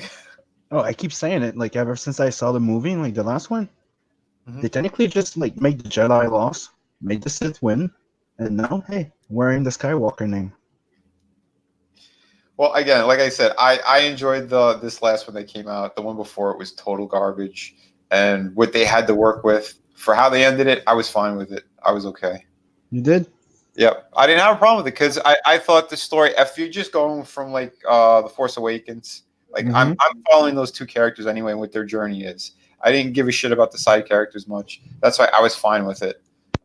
People just went, oh, it's horrible. It's horrible. To me, it wasn't. I thought there was a lot of fucking cool shit in it, story-wise as well. You know. Yeah, there's this critic actually that he became really I think he's Canadian, and he became really famous because while everybody was praising The Last Jedi, he was one of the few guys that had the balls to like stand up and say, "Excuse me, this is bullshit. This movie's like a disaster." Yeah. You know? A casino scene that didn't have to be put in there whatsoever. No, because he's like a huge Star Wars fan, and you know, and like you, like he was, everybody, you know, like people took exception to what they did with the franchise, and but for this one, he said like it's the inverse of the situation because now the critics are piling up on it, and he's like, I enjoyed it. It's a good movie. It works. Well, because here's the thing too with this film. When everyone was doing all the spoilers and bitching nonstop before the movie came out, I made sure not to watch or see any of that. I'm not a sheep. I'm not a follower. I rather go into something and look at it myself and try to approach it logically of what I like, what I didn't like. And my overall feeling when I went to the movie, I'm like, I'm happy with where it was. Story wise, with the characters, with the Skywalker shit, with the Palpatine stuff, it made sense to me. It made sense to the story. I was cool with it. I'm still upset about certain characters that their threads went nowhere. But again, what are you going to do when the middle movie was fucked up? You know? But. Yeah, I think it's a shame if they don't use John Boyega and some of these other characters if they don't give them continuity. You know, like if do you think it's done? It's like it's curtains. Oh, it's curtains. Yeah, it's already a shame. I mean that. Even there was no cooler character concept in these new movies for new characters than John Boyega's character. And what did they do with that? Nothing. No, he's just a big fucking joke. Mm-hmm. Because that's progressive to make he runs around black guy a big fucking joke, right? He runs around in sweats a lot. Yeah, and yells Ray. That's pretty much all he does every movie. Well, this one it's Ray and Poe. Well, yeah, because now apparently they're gay for each other. I'm telling you, and in retrospect, looking back, they should have just had Kylo kill him from the beginning. Why even spare him? Because his character went nowhere and it did nothing. Yeah, why make him like be able to stand and fight with him with a lightsaber for like at least 10 minutes in the movie? Well, Kylo he was injured too, so like I'll give him a pass why he lasted as long as he did, but yeah, but it's giving importance to their character, then not following up on it. Yeah, exactly. It's like you threw him away. If you were gonna throw him away, just kill him then. Just fucking kill him. Yeah, they had several perfect moments. Yeah, like the second scene when he's fighting that stormtrooper there with the flip thing. Yeah, that was fucking cool. Mm-hmm. Well, then after that, he just turned into comedy relief. Yeah, he should have died in The Last Jedi too to save the people, but no, they couldn't let that happen. I was disappointed in The Last Jedi. I was disappointed by the big showdown between him and Silver Stormtrooper. Oh, Phasma, yeah, me too. Phasma, I thought that was going to be cooler than it turned out. To me, it's the end with Rose. Makes no freaking sense. They're all behind him. They turn around, and for some kind of reason, she's way ahead of him. Because do we understand to go like the up? She had to be really ahead of him to freaking meet him there. Like, okay, something doesn't make sense here. Something was changed at the last minute. It's not something. It's everything. Everything. And then he gets Me Too'd in the movie. Yeah. Yeah, but do you understand that what's his name? Poe gets Me Too'd all along. They set you up going, look, you're rooting for him. You're rooting for him. Yeah, fuck you. Yeah. Well, that's why I liked in this one. At least they gave him more importance for Poe anyway. I will say this: from what I've seen so far, I really like the Kylo Ren character. Mm-hmm. I don't know what's your guys' opinion. Yeah, no. Listen, that middle movie they made him to be a total bitch, and this one I think he gets redeemed totally. I mean, it's really the fact of the Jedi thing, the Luke thing with Rey, and how I don't know.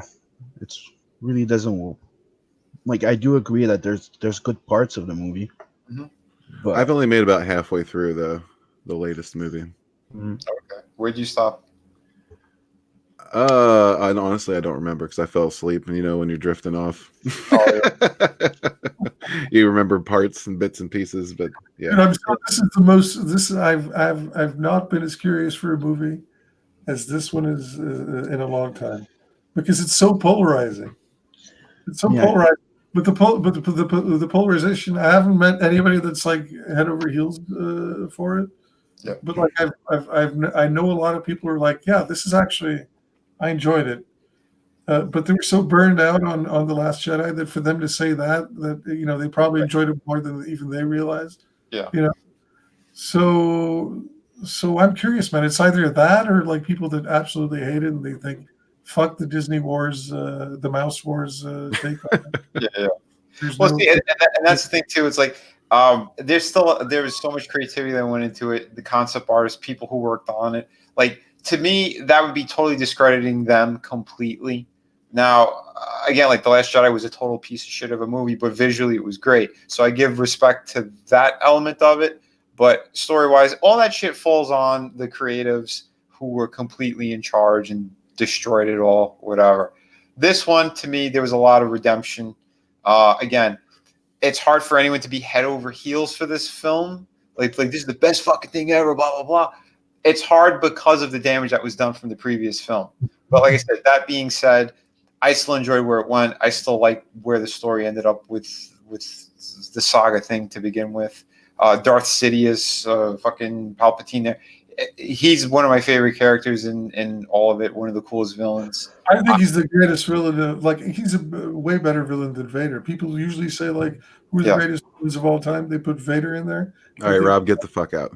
I think Palpatine's the I'm with Red on that one. Listen to me. I'm sorry. I'll give you, can I give you my justification? Yes, Yeah, absolutely. yeah. I was kidding. Don't get the fuck out. No, look at the first. You said that Kylo Ren's a little bit of a bitch, but Vader's a little bit of a bitch in New Hope as well. He's like he gets bossed around by some low-level admiral. But again, I would say that's because at that point in time, Lucas didn't know who Vader was exactly. Like, you know what I mean? Nobody cares about your sorcerer's ways, and he has to go like, He's higher ranked than him. He's higher ranked than Vader, so Vader is like the Emperor's bitch. Vader was never officially part of the Imperial command structure. He's the Emperor's lackey. He's his enforcer. He sends him out to do his dirty work. The right arm of the Emperor, technically. Not even the right arm, just the enforcer. Because like Grand Moff Tarkin or whatever it is, he's way above Vader's rank. He goes like, Vader, release him, and Vader plays like a dog. So like he was built up because people thought he looked so cool and everything. But I never found him to be to pose the threat level that the Emperor did. The Emperor freaked me out as a kid, even just like visually he freaked me out. For me, the Emperor was always like the top of the food chain of evil. Yeah. So even though like Vader turned out to be a more interesting character because you realize that he's the father of the protagonist, Luke, and there's just a lot of dramatic juice involved with that, and you want to know more about him. Yeah, and that was also the good thing though with Revenge of the Sith, that they showed how evil he fucking went, and slaughtering children. That's pretty fucked up. It's pretty evil. Yeah. But one of the things, and then another thing that they did in Return of the Jedi that made Vader lose his appeal to me was the face reveal. When he takes his mask and he's just some bloated old man, like nondescript, Which again, I don't know why they did that to David Prowse, because he had a way better look. He was way more intimidating, and it would have worked way better. Mm-hmm. It's because Lucas didn't like him. That's why. because he's sad, like a sad, broken. He looked like an over the hill, Marlon Brando when he was like too drunk to care. Yeah, like if he stood up, you're like, oh, that's definitely not Vader. Like you would have seen the guy pouring out of the costume, like, oh, what work? And you would have saw he's like the same height as Luke. He's like, nope, this is wrong. Yeah, well, I mean, I'm okay with a face reveal at that point because his arc is obviously over. He's dying. And anytime before that, I probably would have been upset. Yeah, but that didn't bother me. I mean, the actor they chose was a little, But the face reveal in and of itself, that didn't bother me at all, just because that was kind of like the end of his arc, you know. And I think they revealed that face specifically because he was going to be appearing as a Force Ghost moments later, and they wanted to put 2 and 2 together. Right. Of course, they changed that now with young Anakin, but you know, whatever. Are they going back though? I heard rumors that they were going to release the original again, just cleaned up. I don't know. I don't care because I have it. Yeah, I heard they weren't. Yeah, I heard they weren't not going to release it. Oh, they Well, were. what are they doing? Are they doing like the clean version of the OTs without the Lucas digital nonsense? Is that what they're doing? I thought they were, rumors and speculation. Yeah, So what was the last time that they released it? Was it because Blu-ray? technically Disney doesn't own the original trilogy, the movies. Like Sorry, the- listen, but they paid like what was it, like 6-7 billion for the thing? And yeah, but But wait a minute, they do Okay. now though. They do now. Wasn't it Fox distribution? So they have it now. Yeah, did it, they was should. it? They should. Hold on. Yeah. Well, that's why I heard that they were going to re-release the original ones, just cleaned up. But I could be wrong. Because it's one guy that owns it, and I'm trying to figure out. I don't remember his name. Yeah, but it was part of the Fox deal, I believe. That they have full creative control again over fucking Star Wars, the original versions and all that shit. yeah, I mean, say what you will about Bob Iger, man, but he can really get those deals done. He Yeah, basically, wheeling and dealing, schemes and scams, if you will. he basically bought the entertainment industry, you know, between Marvel and Star Wars and Fox. That's crazy. And the Disney catalog, because, you know, Disney's been at it for a long time. Yeah. No, that is true. Yeah. Sees what Rob means about Vader. Yeah, he was designed to look cool, and the story took time. I think Darth Maul, he looked cool. Could have had an arc like Vader, but got killed without a story. Yeah, and I think that's why, again, the animated series, if they tried to put a Band-Aid on that and still use that cool character. But yeah, like again, I think Maul should definitely still have his moment. His moment in the sun, yeah. I heard a complete rumor. Now this is, I mean, just 100% rumor because I heard it at a Christmas gathering. I haven't heard it from any official source or anything like that, but I've been told that they are supposedly considering a Darth Maul series for Disney Plus. That would be great. Hey, talk to Ray Vinnie, see if he knows anything about that. Well, I'll tell you one thing though, he would not spill the beans on that. I don't know if that well. He'd be like, "Hey, mate, that's contract. NDAs cannot do." But yeah, no, he did post up. He posted up a photo from when he was on Solo recently. So you see a nice good on Instagram, a nice good clear shot of him. Well, I mean, there remains the possibility also that, I mean, since they did kind of go out of their way to course correct on this last movie, maybe that means they realized that the only reason Solo bombed is because of the boycott. I mean, if it weren't for The Last Jedi and people's feelings about that, I think Solo would have done a lot better. For sure. But the thing is, too, they filmed the movie twice. So basically, it's 2 budgets for 1 movie. Yeah. It's like good luck trying to get money, a profit on that. Right. And Solo is one of those movies that initially, like, it didn't bother me. You know what I mean? Like, I don't know. Like you said before, like, I kind of went into it looking for problems just because I was so pissed off at the time. Right. But it wasn't a bad movie. No. It was bordering on a good movie, but there was just a couple elements that kept it from being that in my mind. Right. So it wouldn't surprise me at this point if The Rise of Skywalker does pretty decent and people seem to like it, if they might consider revisiting that and going forward with what they had planned. Well, I think it's up to like 600 million right now, so they're still on course for doing fucking great numbers. Yeah, but you know what? It's going to do gangbusters for sure. It's Star Wars. Yeah, but it'll break. Yeah, but I think that Disney need to be careful to not oversaturate the market with Star Wars flicks, because a lot of like what sells Star Wars is the hype machine that generates around the next release. And if you don't let these installments breathe, if you don't give it enough breathing space between each installment, then people are just going to get.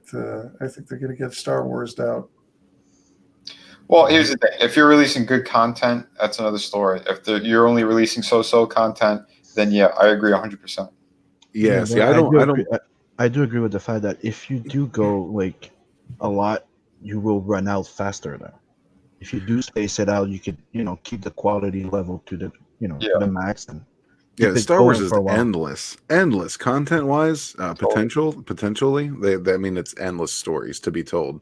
Yep. And I just don't buy the oversaturation bit because, like, the Star Wars fatigue, bullshit. As a hardcore Star Wars fan all my life, I can tell you that's bullshit because if these movies were good, I'd have been there 2, 3, 4, maybe even 5 times per movie.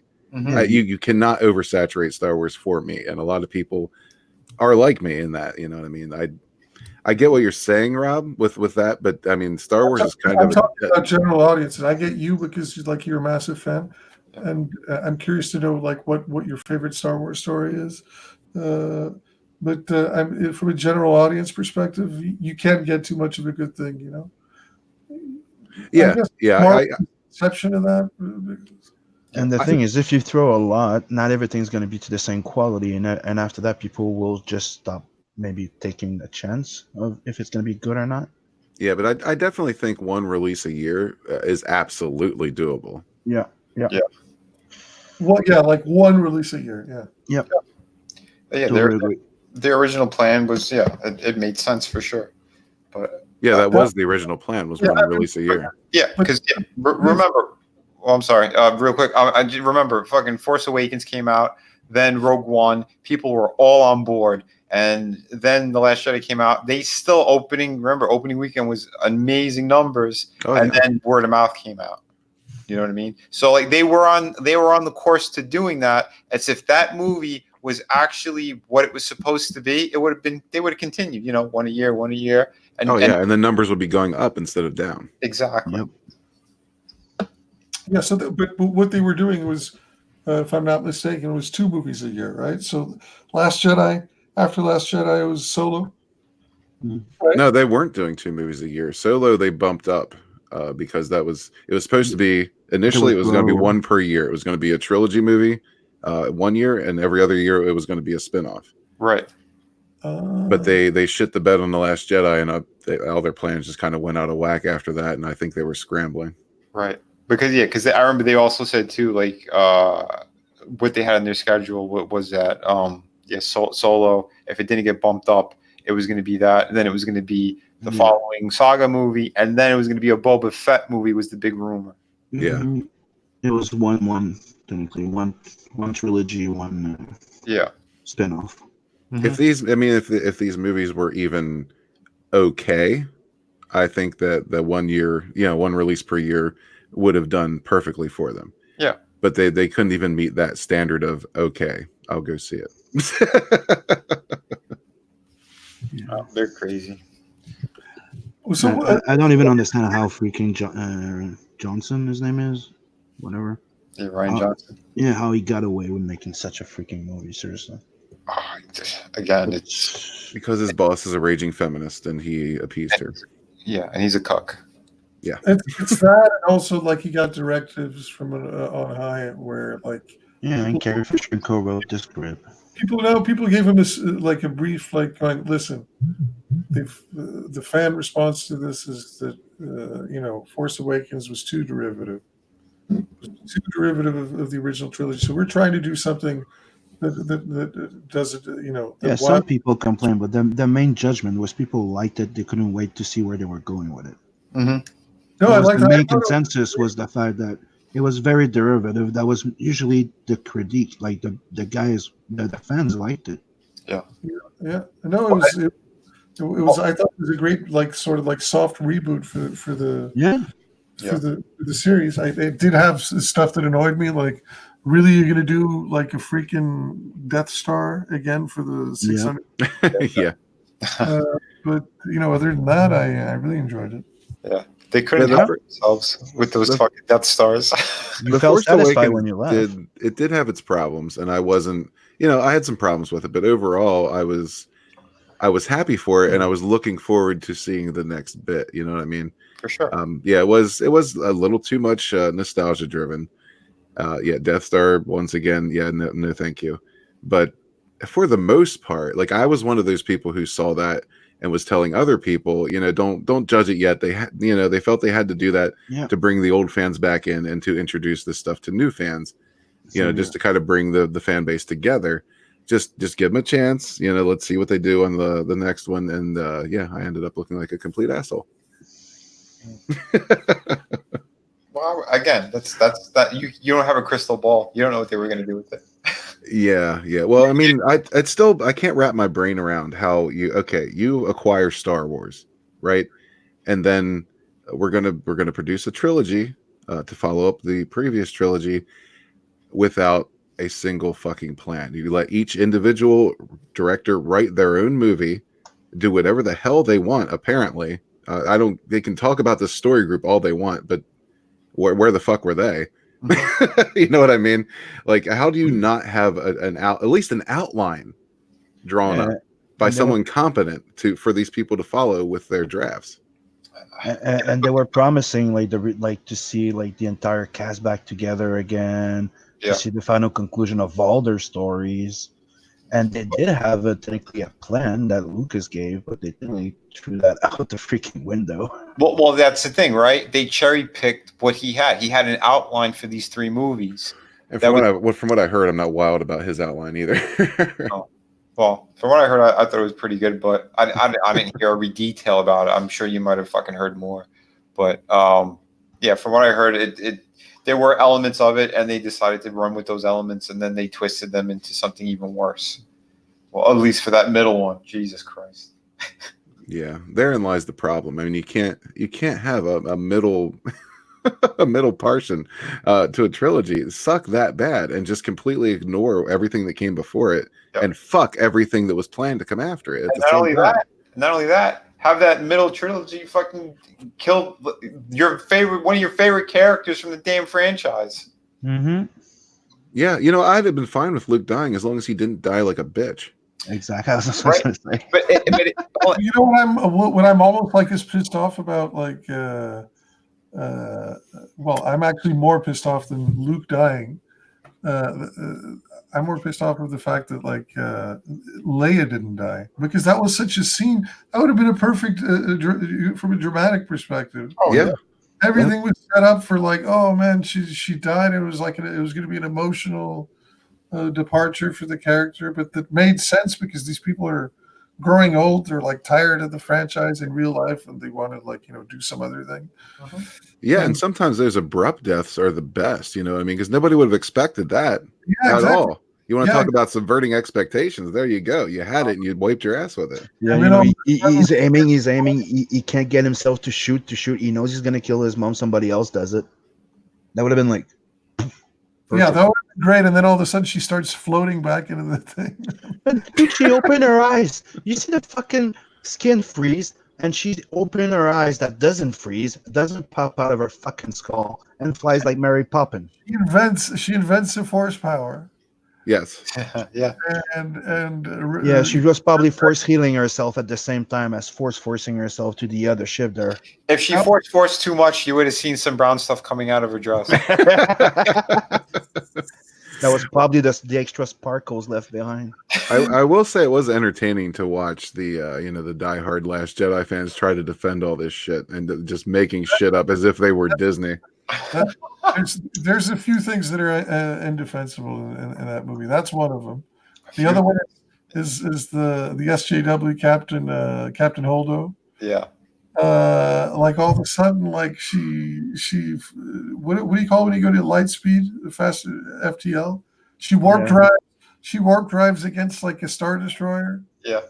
Like if that's a thing, why didn't everybody else do it in every other movie that we've seen? Well, exactly. Hold on. Not only that, you took it away from what's his name, the fish dude, Akbar, man. Akbar. Yeah, you took that away from him. That should have been his death. Akbar died when Leia should have, and nobody fucking knew it. Yeah. But there was also the fact that in the previous movie, Han Solo used a trick similar to go to warp past the force field. Remember when he was going to the planet there? Yeah, I wasn't wild about that either. I'm like, okay, that doesn't make sense. But if you're selling me that, why are you going in another direction now? Oh, that's what we talked about too. That they kept contradicting one another. Mm-hmm. Well, the other thing that's indefensible about that movie is like that whole scene in the casino planet with the CGI giant camels and stuff. That was just a big old fuck capitalism. That's the only reason that side quest existed. That's With the comments too. Come That's on. exactly what it is a side quest. And the Rose Tico comments nonstop. That was exactly that. That's like politics. That's why it's there. A Not whole talking character, about validity. a whole storyline, a whole character thread that was pointless, went nowhere just because we could go, hey, you know what? We need our diversity quotas filled. We need them to do something. This is doing something. Yeah, doesn't matter if what they do doesn't matter at all. If Right. They're doing something. They're running around like assholes. There you go. It doesn't affect the story one bit. But you know what? They need a moment. Yeah, Yeah, who I gets see jailed them. for a parking ticket, right? I saw them like the Three Stooges on a mission.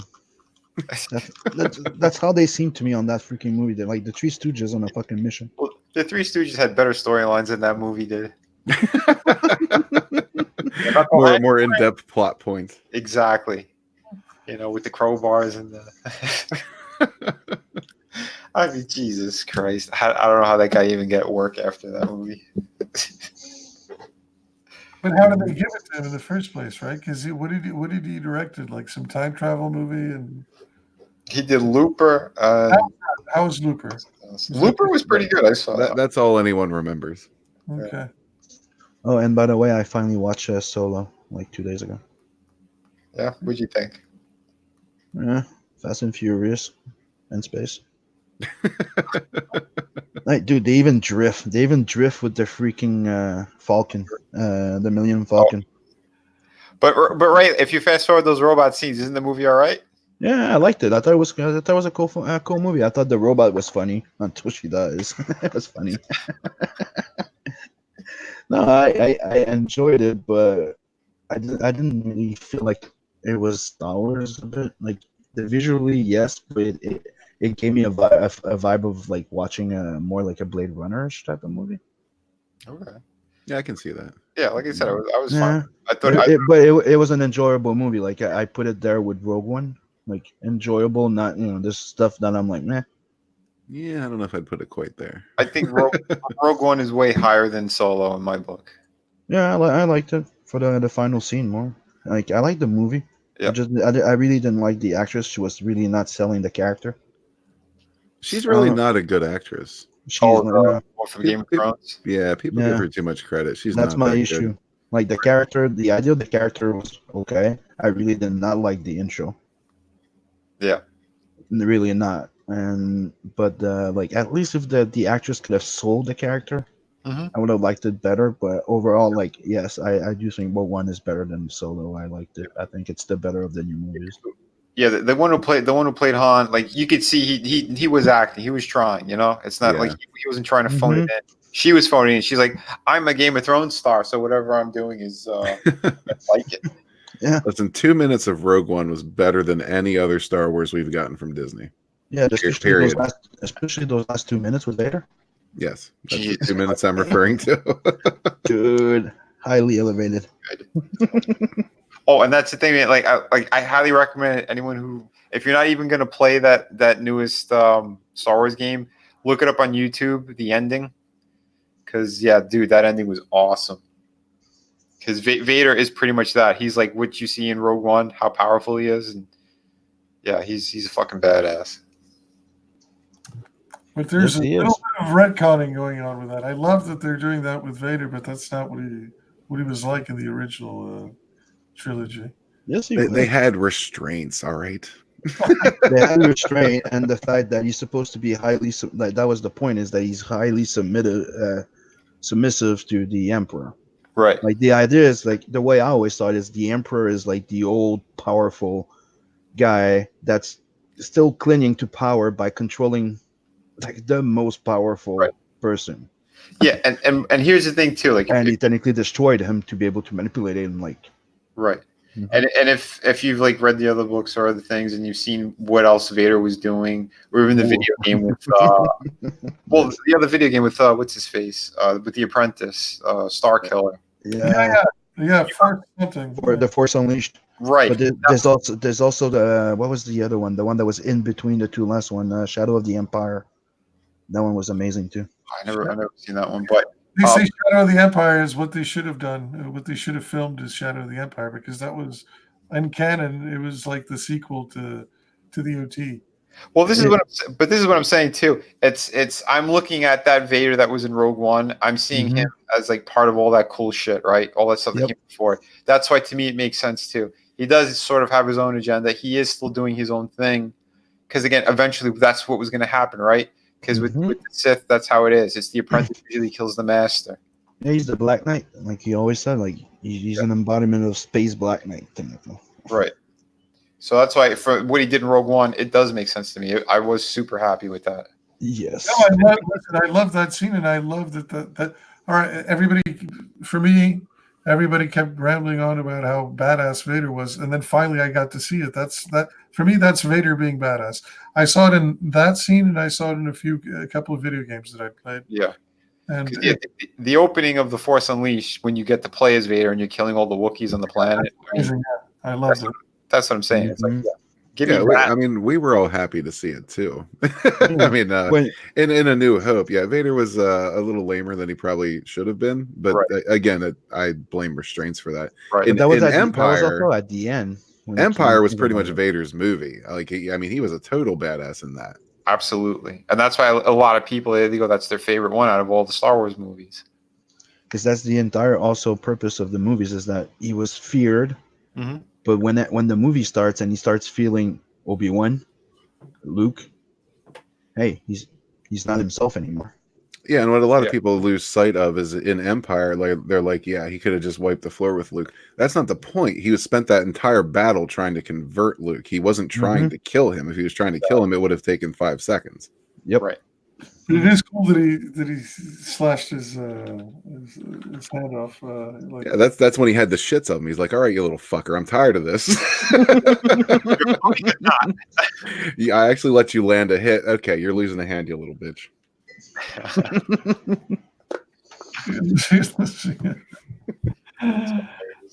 I love it.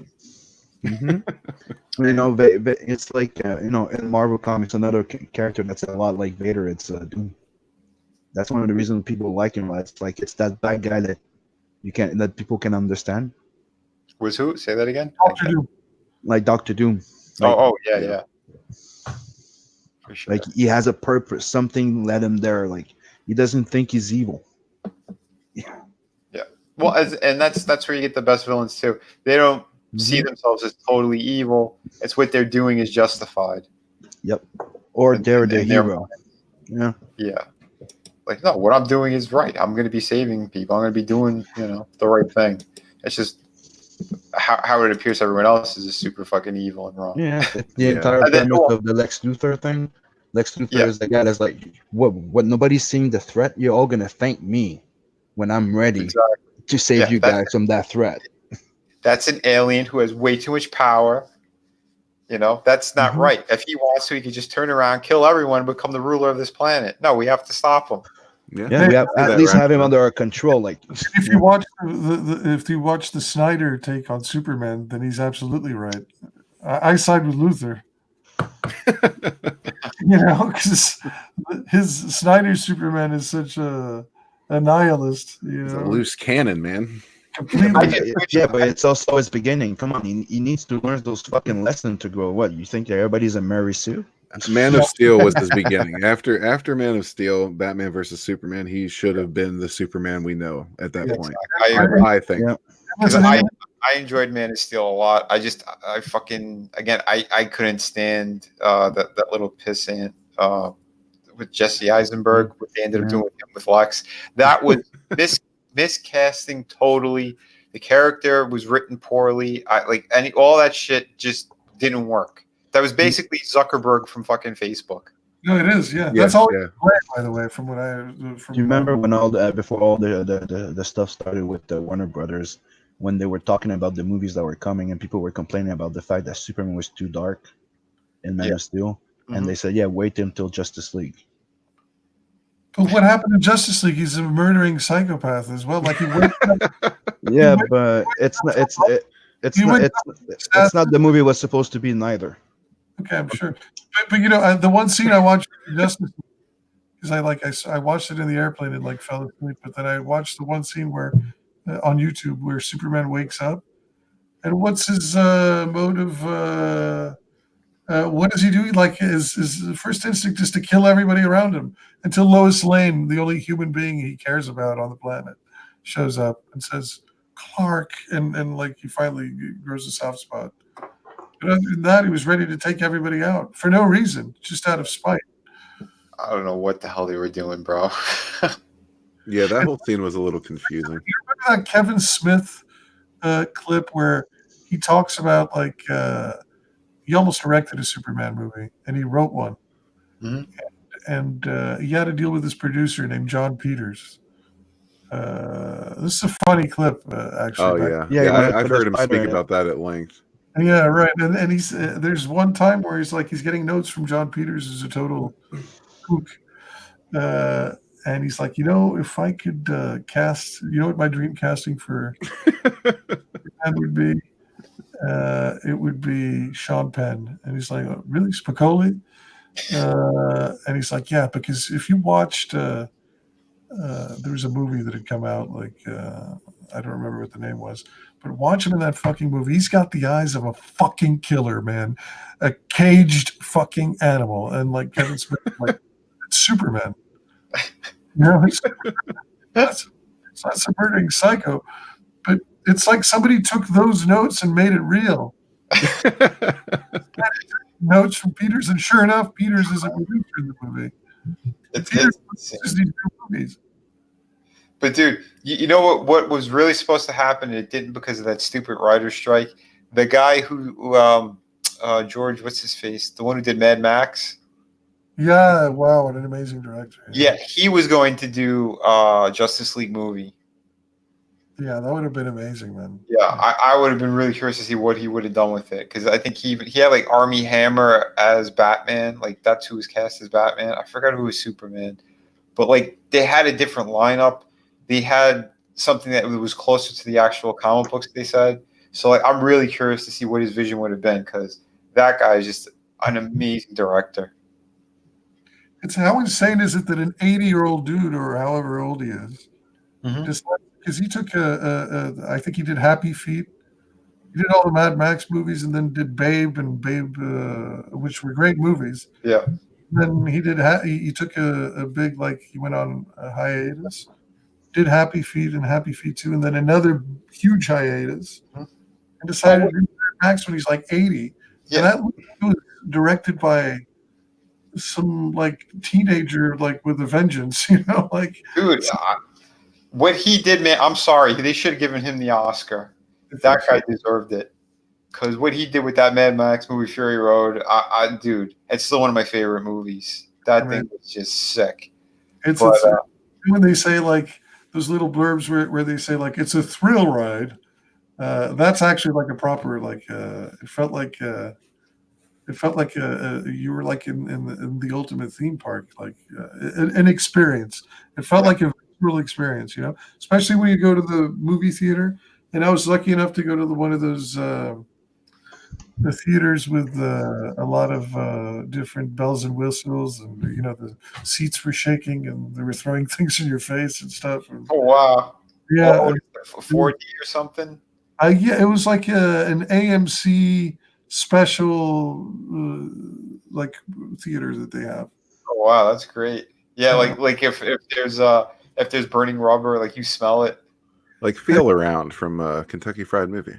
Yeah, I'm not sure it was like quite like they didn't do the smell-o-vision thing, but they did the shaking thing for sure, and just the sound was so much more immersive, Wow, that's cool. So like it was really a special experience. And that's what you want, right? You want something fucking awesome, had a fun story. I mean, a lot of cool shit. That guy was a doctor. You know that? He was in the medical field, and then he became a director and all that. That's crazy. And he directed, I think, the original Mad Max, which is called Road Warrior. He directed for a pittance, like $5K or whatever. It's a student movie practically. Oh yeah, yeah. Oh, the original, yeah. Prior to, I think it was Blair Witch. It was the most profitable movie of all time because he directed it for so little and it did so well. And it got a wide release. It ended up getting a wide release. What is it? Joker now? That's like one of the most profitable. I think Joker's the most. Yeah. So then it was Mad Max. It was Road Warrior, and then Blair Witch, and then I think it's Joker now. Yeah, that's insane, man. I can't wait for that thing to come out on Blu-ray. I love the Joker movie. I haven't seen it yet. Yeah, I still haven't seen it either. Oh, dude, yeah, it was fantastic, absolutely fantastic. Because I'm about getting into the psychosis of a character and the breakdown and all that stuff. Dude, they handled it beautifully. It was shot amazing. I mean, it felt like one of those really epic like 70s films again. Like it had that vibe to it all over. It felt like Taxi Driver. I appreciated it as a film. I think it's a really solid film. Totally. I just don't think it's a Joker. So that's why everybody tells me that the movie is amazing, like the way it's made, the story, the way it is, but it's not Joker. Yeah, there's some things. I still say that it is Joker, and I've been a diehard fan of the character since I was a kid too. He was again one of my favorites. Yeah, I've seen different versions of him all over the place. To me, it still works. It still works as a Joker story. Well, and how the ending is as well. It's there. It's definitely there. Like if they were to do a sequel, because they don't know if they're doing it or not.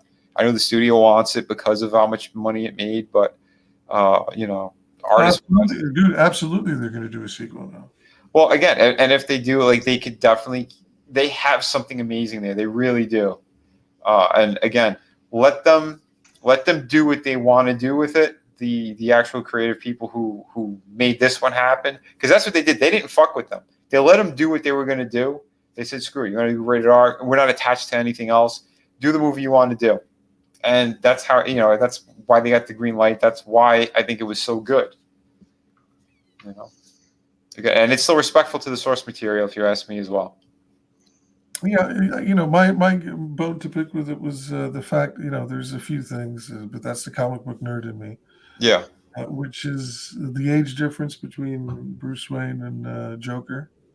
Yeah, I would agree with you on that. That's the one thing too for me that, yeah, it was the age difference. But I mean, he's like, if he grows up, he's going to be like, it's going to be a 20-year-old Bruce Wayne versus a 50-year-old Joker, geriatric Joker, practically. Yeah. And then the look is like, if you get rid of the purple for Joker, man, it's no longer. Why would you do that? Why just keep it within the iconography of the visual iconography of the character? Why would you depart from that? Because it's so striking and unique to the character, the purple and the green and all that. They got rid of the purple. The purple and green were there. What do you mean? They put like an eggplant, not an eggplant. They put like a Bordeaux, like it's like a wine color. The green was there. You're right. Yeah, the green hair is there. At least that. It was still there. I didn't have a problem with that. That part I didn't have a problem. The only thing that I had a problem with, like you said, was the age thing. If you're gonna still go like in that direction, but yeah, again, they kind of like you're like sort of closing doors in that sense. Like yeah, I'd say a little bit, but again, to have like a somewhat of an origin story for like the Joker himself and like what they did with it, I think it was handled really, really fucking well because it had real world implications to it, like how sick a person's mind is and how it how he got to the point where he got. In that sense, and Phoenix's performance is one of the dude. I think Phoenix is probably the greatest actor that's alive. Dude, he was absolutely fucking amazing in that. Yeah, it's crazy. It's He crazy. really, really was. and I already thought he was amazing because I saw this. I thought he got like robbed of an Oscar actually, and the guy that robbed him, just so you see how crazy it is, was Daniel Day-Lewis, who's the other greatest actor. Oh yeah, dude. That But guy. the year for Lincoln, where he got the Oscar for Lincoln, I felt that Phoenix should have gotten it for this movie called The Master. I don't know if you've seen it. Is that the one where he had the full beard? No, it's one. It's like loosely based on L. Ron Hubbard. It's with Philip Seymour Hoffman. Okay. No, yeah, I didn't catch that one. He was alive, and he sort of plays the L. Ron Hubbard role, and Phoenix plays like an acolyte of his that like sort of imbibes everything that he has to say about the pseudo religion that he creates, but he's clearly like mentally, deranged, and it's one of the most fantastic performances that I've ever seen. Nice. It's up there with Joker. You should check it out. That's cool. Yeah, I'm gonna have to. That's awesome. But all right, guys. We've been running for a while. This is like almost 3.5 hours. Hey man, you brought up Star Wars. Yeah. Right? I did no. I thought Rob did. Well, I'm gonna blame you just because Rob's the guest. I'm not gonna say who started it. I came in, you guys were already talking about it. We had a fun time anyway, and yeah, I'm glad you popped up, Sim. Oh, my pleasure. Thanks for the invite. Yeah, absolutely. So yeah, we're tomorrow. I think I'm gonna be having on Von Klaus, perhaps a couple other people. I don't know yet, but I'm gonna be playing it by ear regardless. Coming into the new year, though, I'm gonna have some more very cool guests. Another one of my actor friends is gonna be popping up. I'll have more info on that. I think after the new year, possibly, or I might spill it in another stream. I don't know. But another really cool guy. He's been in a ton of gigantic movies, and when I say gigantic movies, I mean gigantic movies, which is really freaking cool. But a couple TV series that were also very, very popular. Yeah, he's going to be a fun guest. But again, that's coming up in January. You know you're a tease, right? Yeah. So please, people, keep subscribing. Ring the bell. Whatever you got to do with YouTube. I don't know how it all works yet. I've been doing it for a little while now. I still don't know. Man, I don't think they know how it works, so don't worry. All right, cool. So yeah, keep backing these awesome projects. Through the Woods, the collected edition. It's coming. You could sign up now. It's going to be 96 pages. Tales from the Classroom. Yeah, that's Rob's book. It has 2 days left, so please support this. I'm going to have to double check too, because I don't remember if I did or I didn't back it yet. But if not, I will be backing it. Again, there's a lot of projects I've missed here and there. But like many other creators, it's once we do get on that kick of hitting up projects that we know we missed, we just kind of just go down the list. But anyway. You don't have to back it at all, man. But this exposure that you're giving me is more than enough backing. Yeah. Well, hey, we had a great conversation.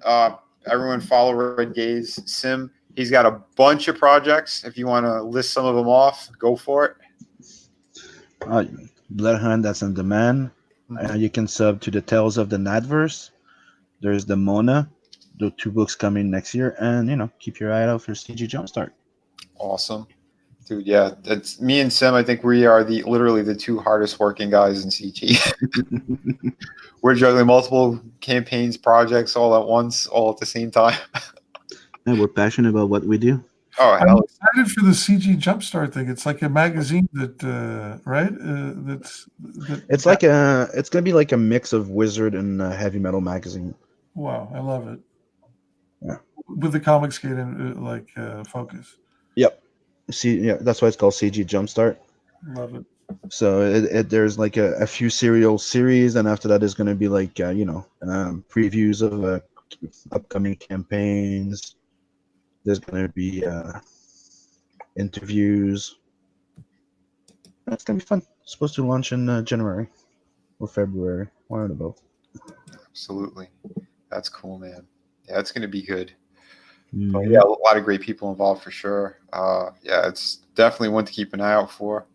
Yeah, guys. So thank you all again. We'll be chatting again very soon. And I hope we didn't bore anybody. we just kept drifting off. I almost forgot we were live. That happens. Thanks again, everyone. Remember, be kind to one another. Keep doing your best. Take care, everyone. Bye. Don't forget Peace. to like and share.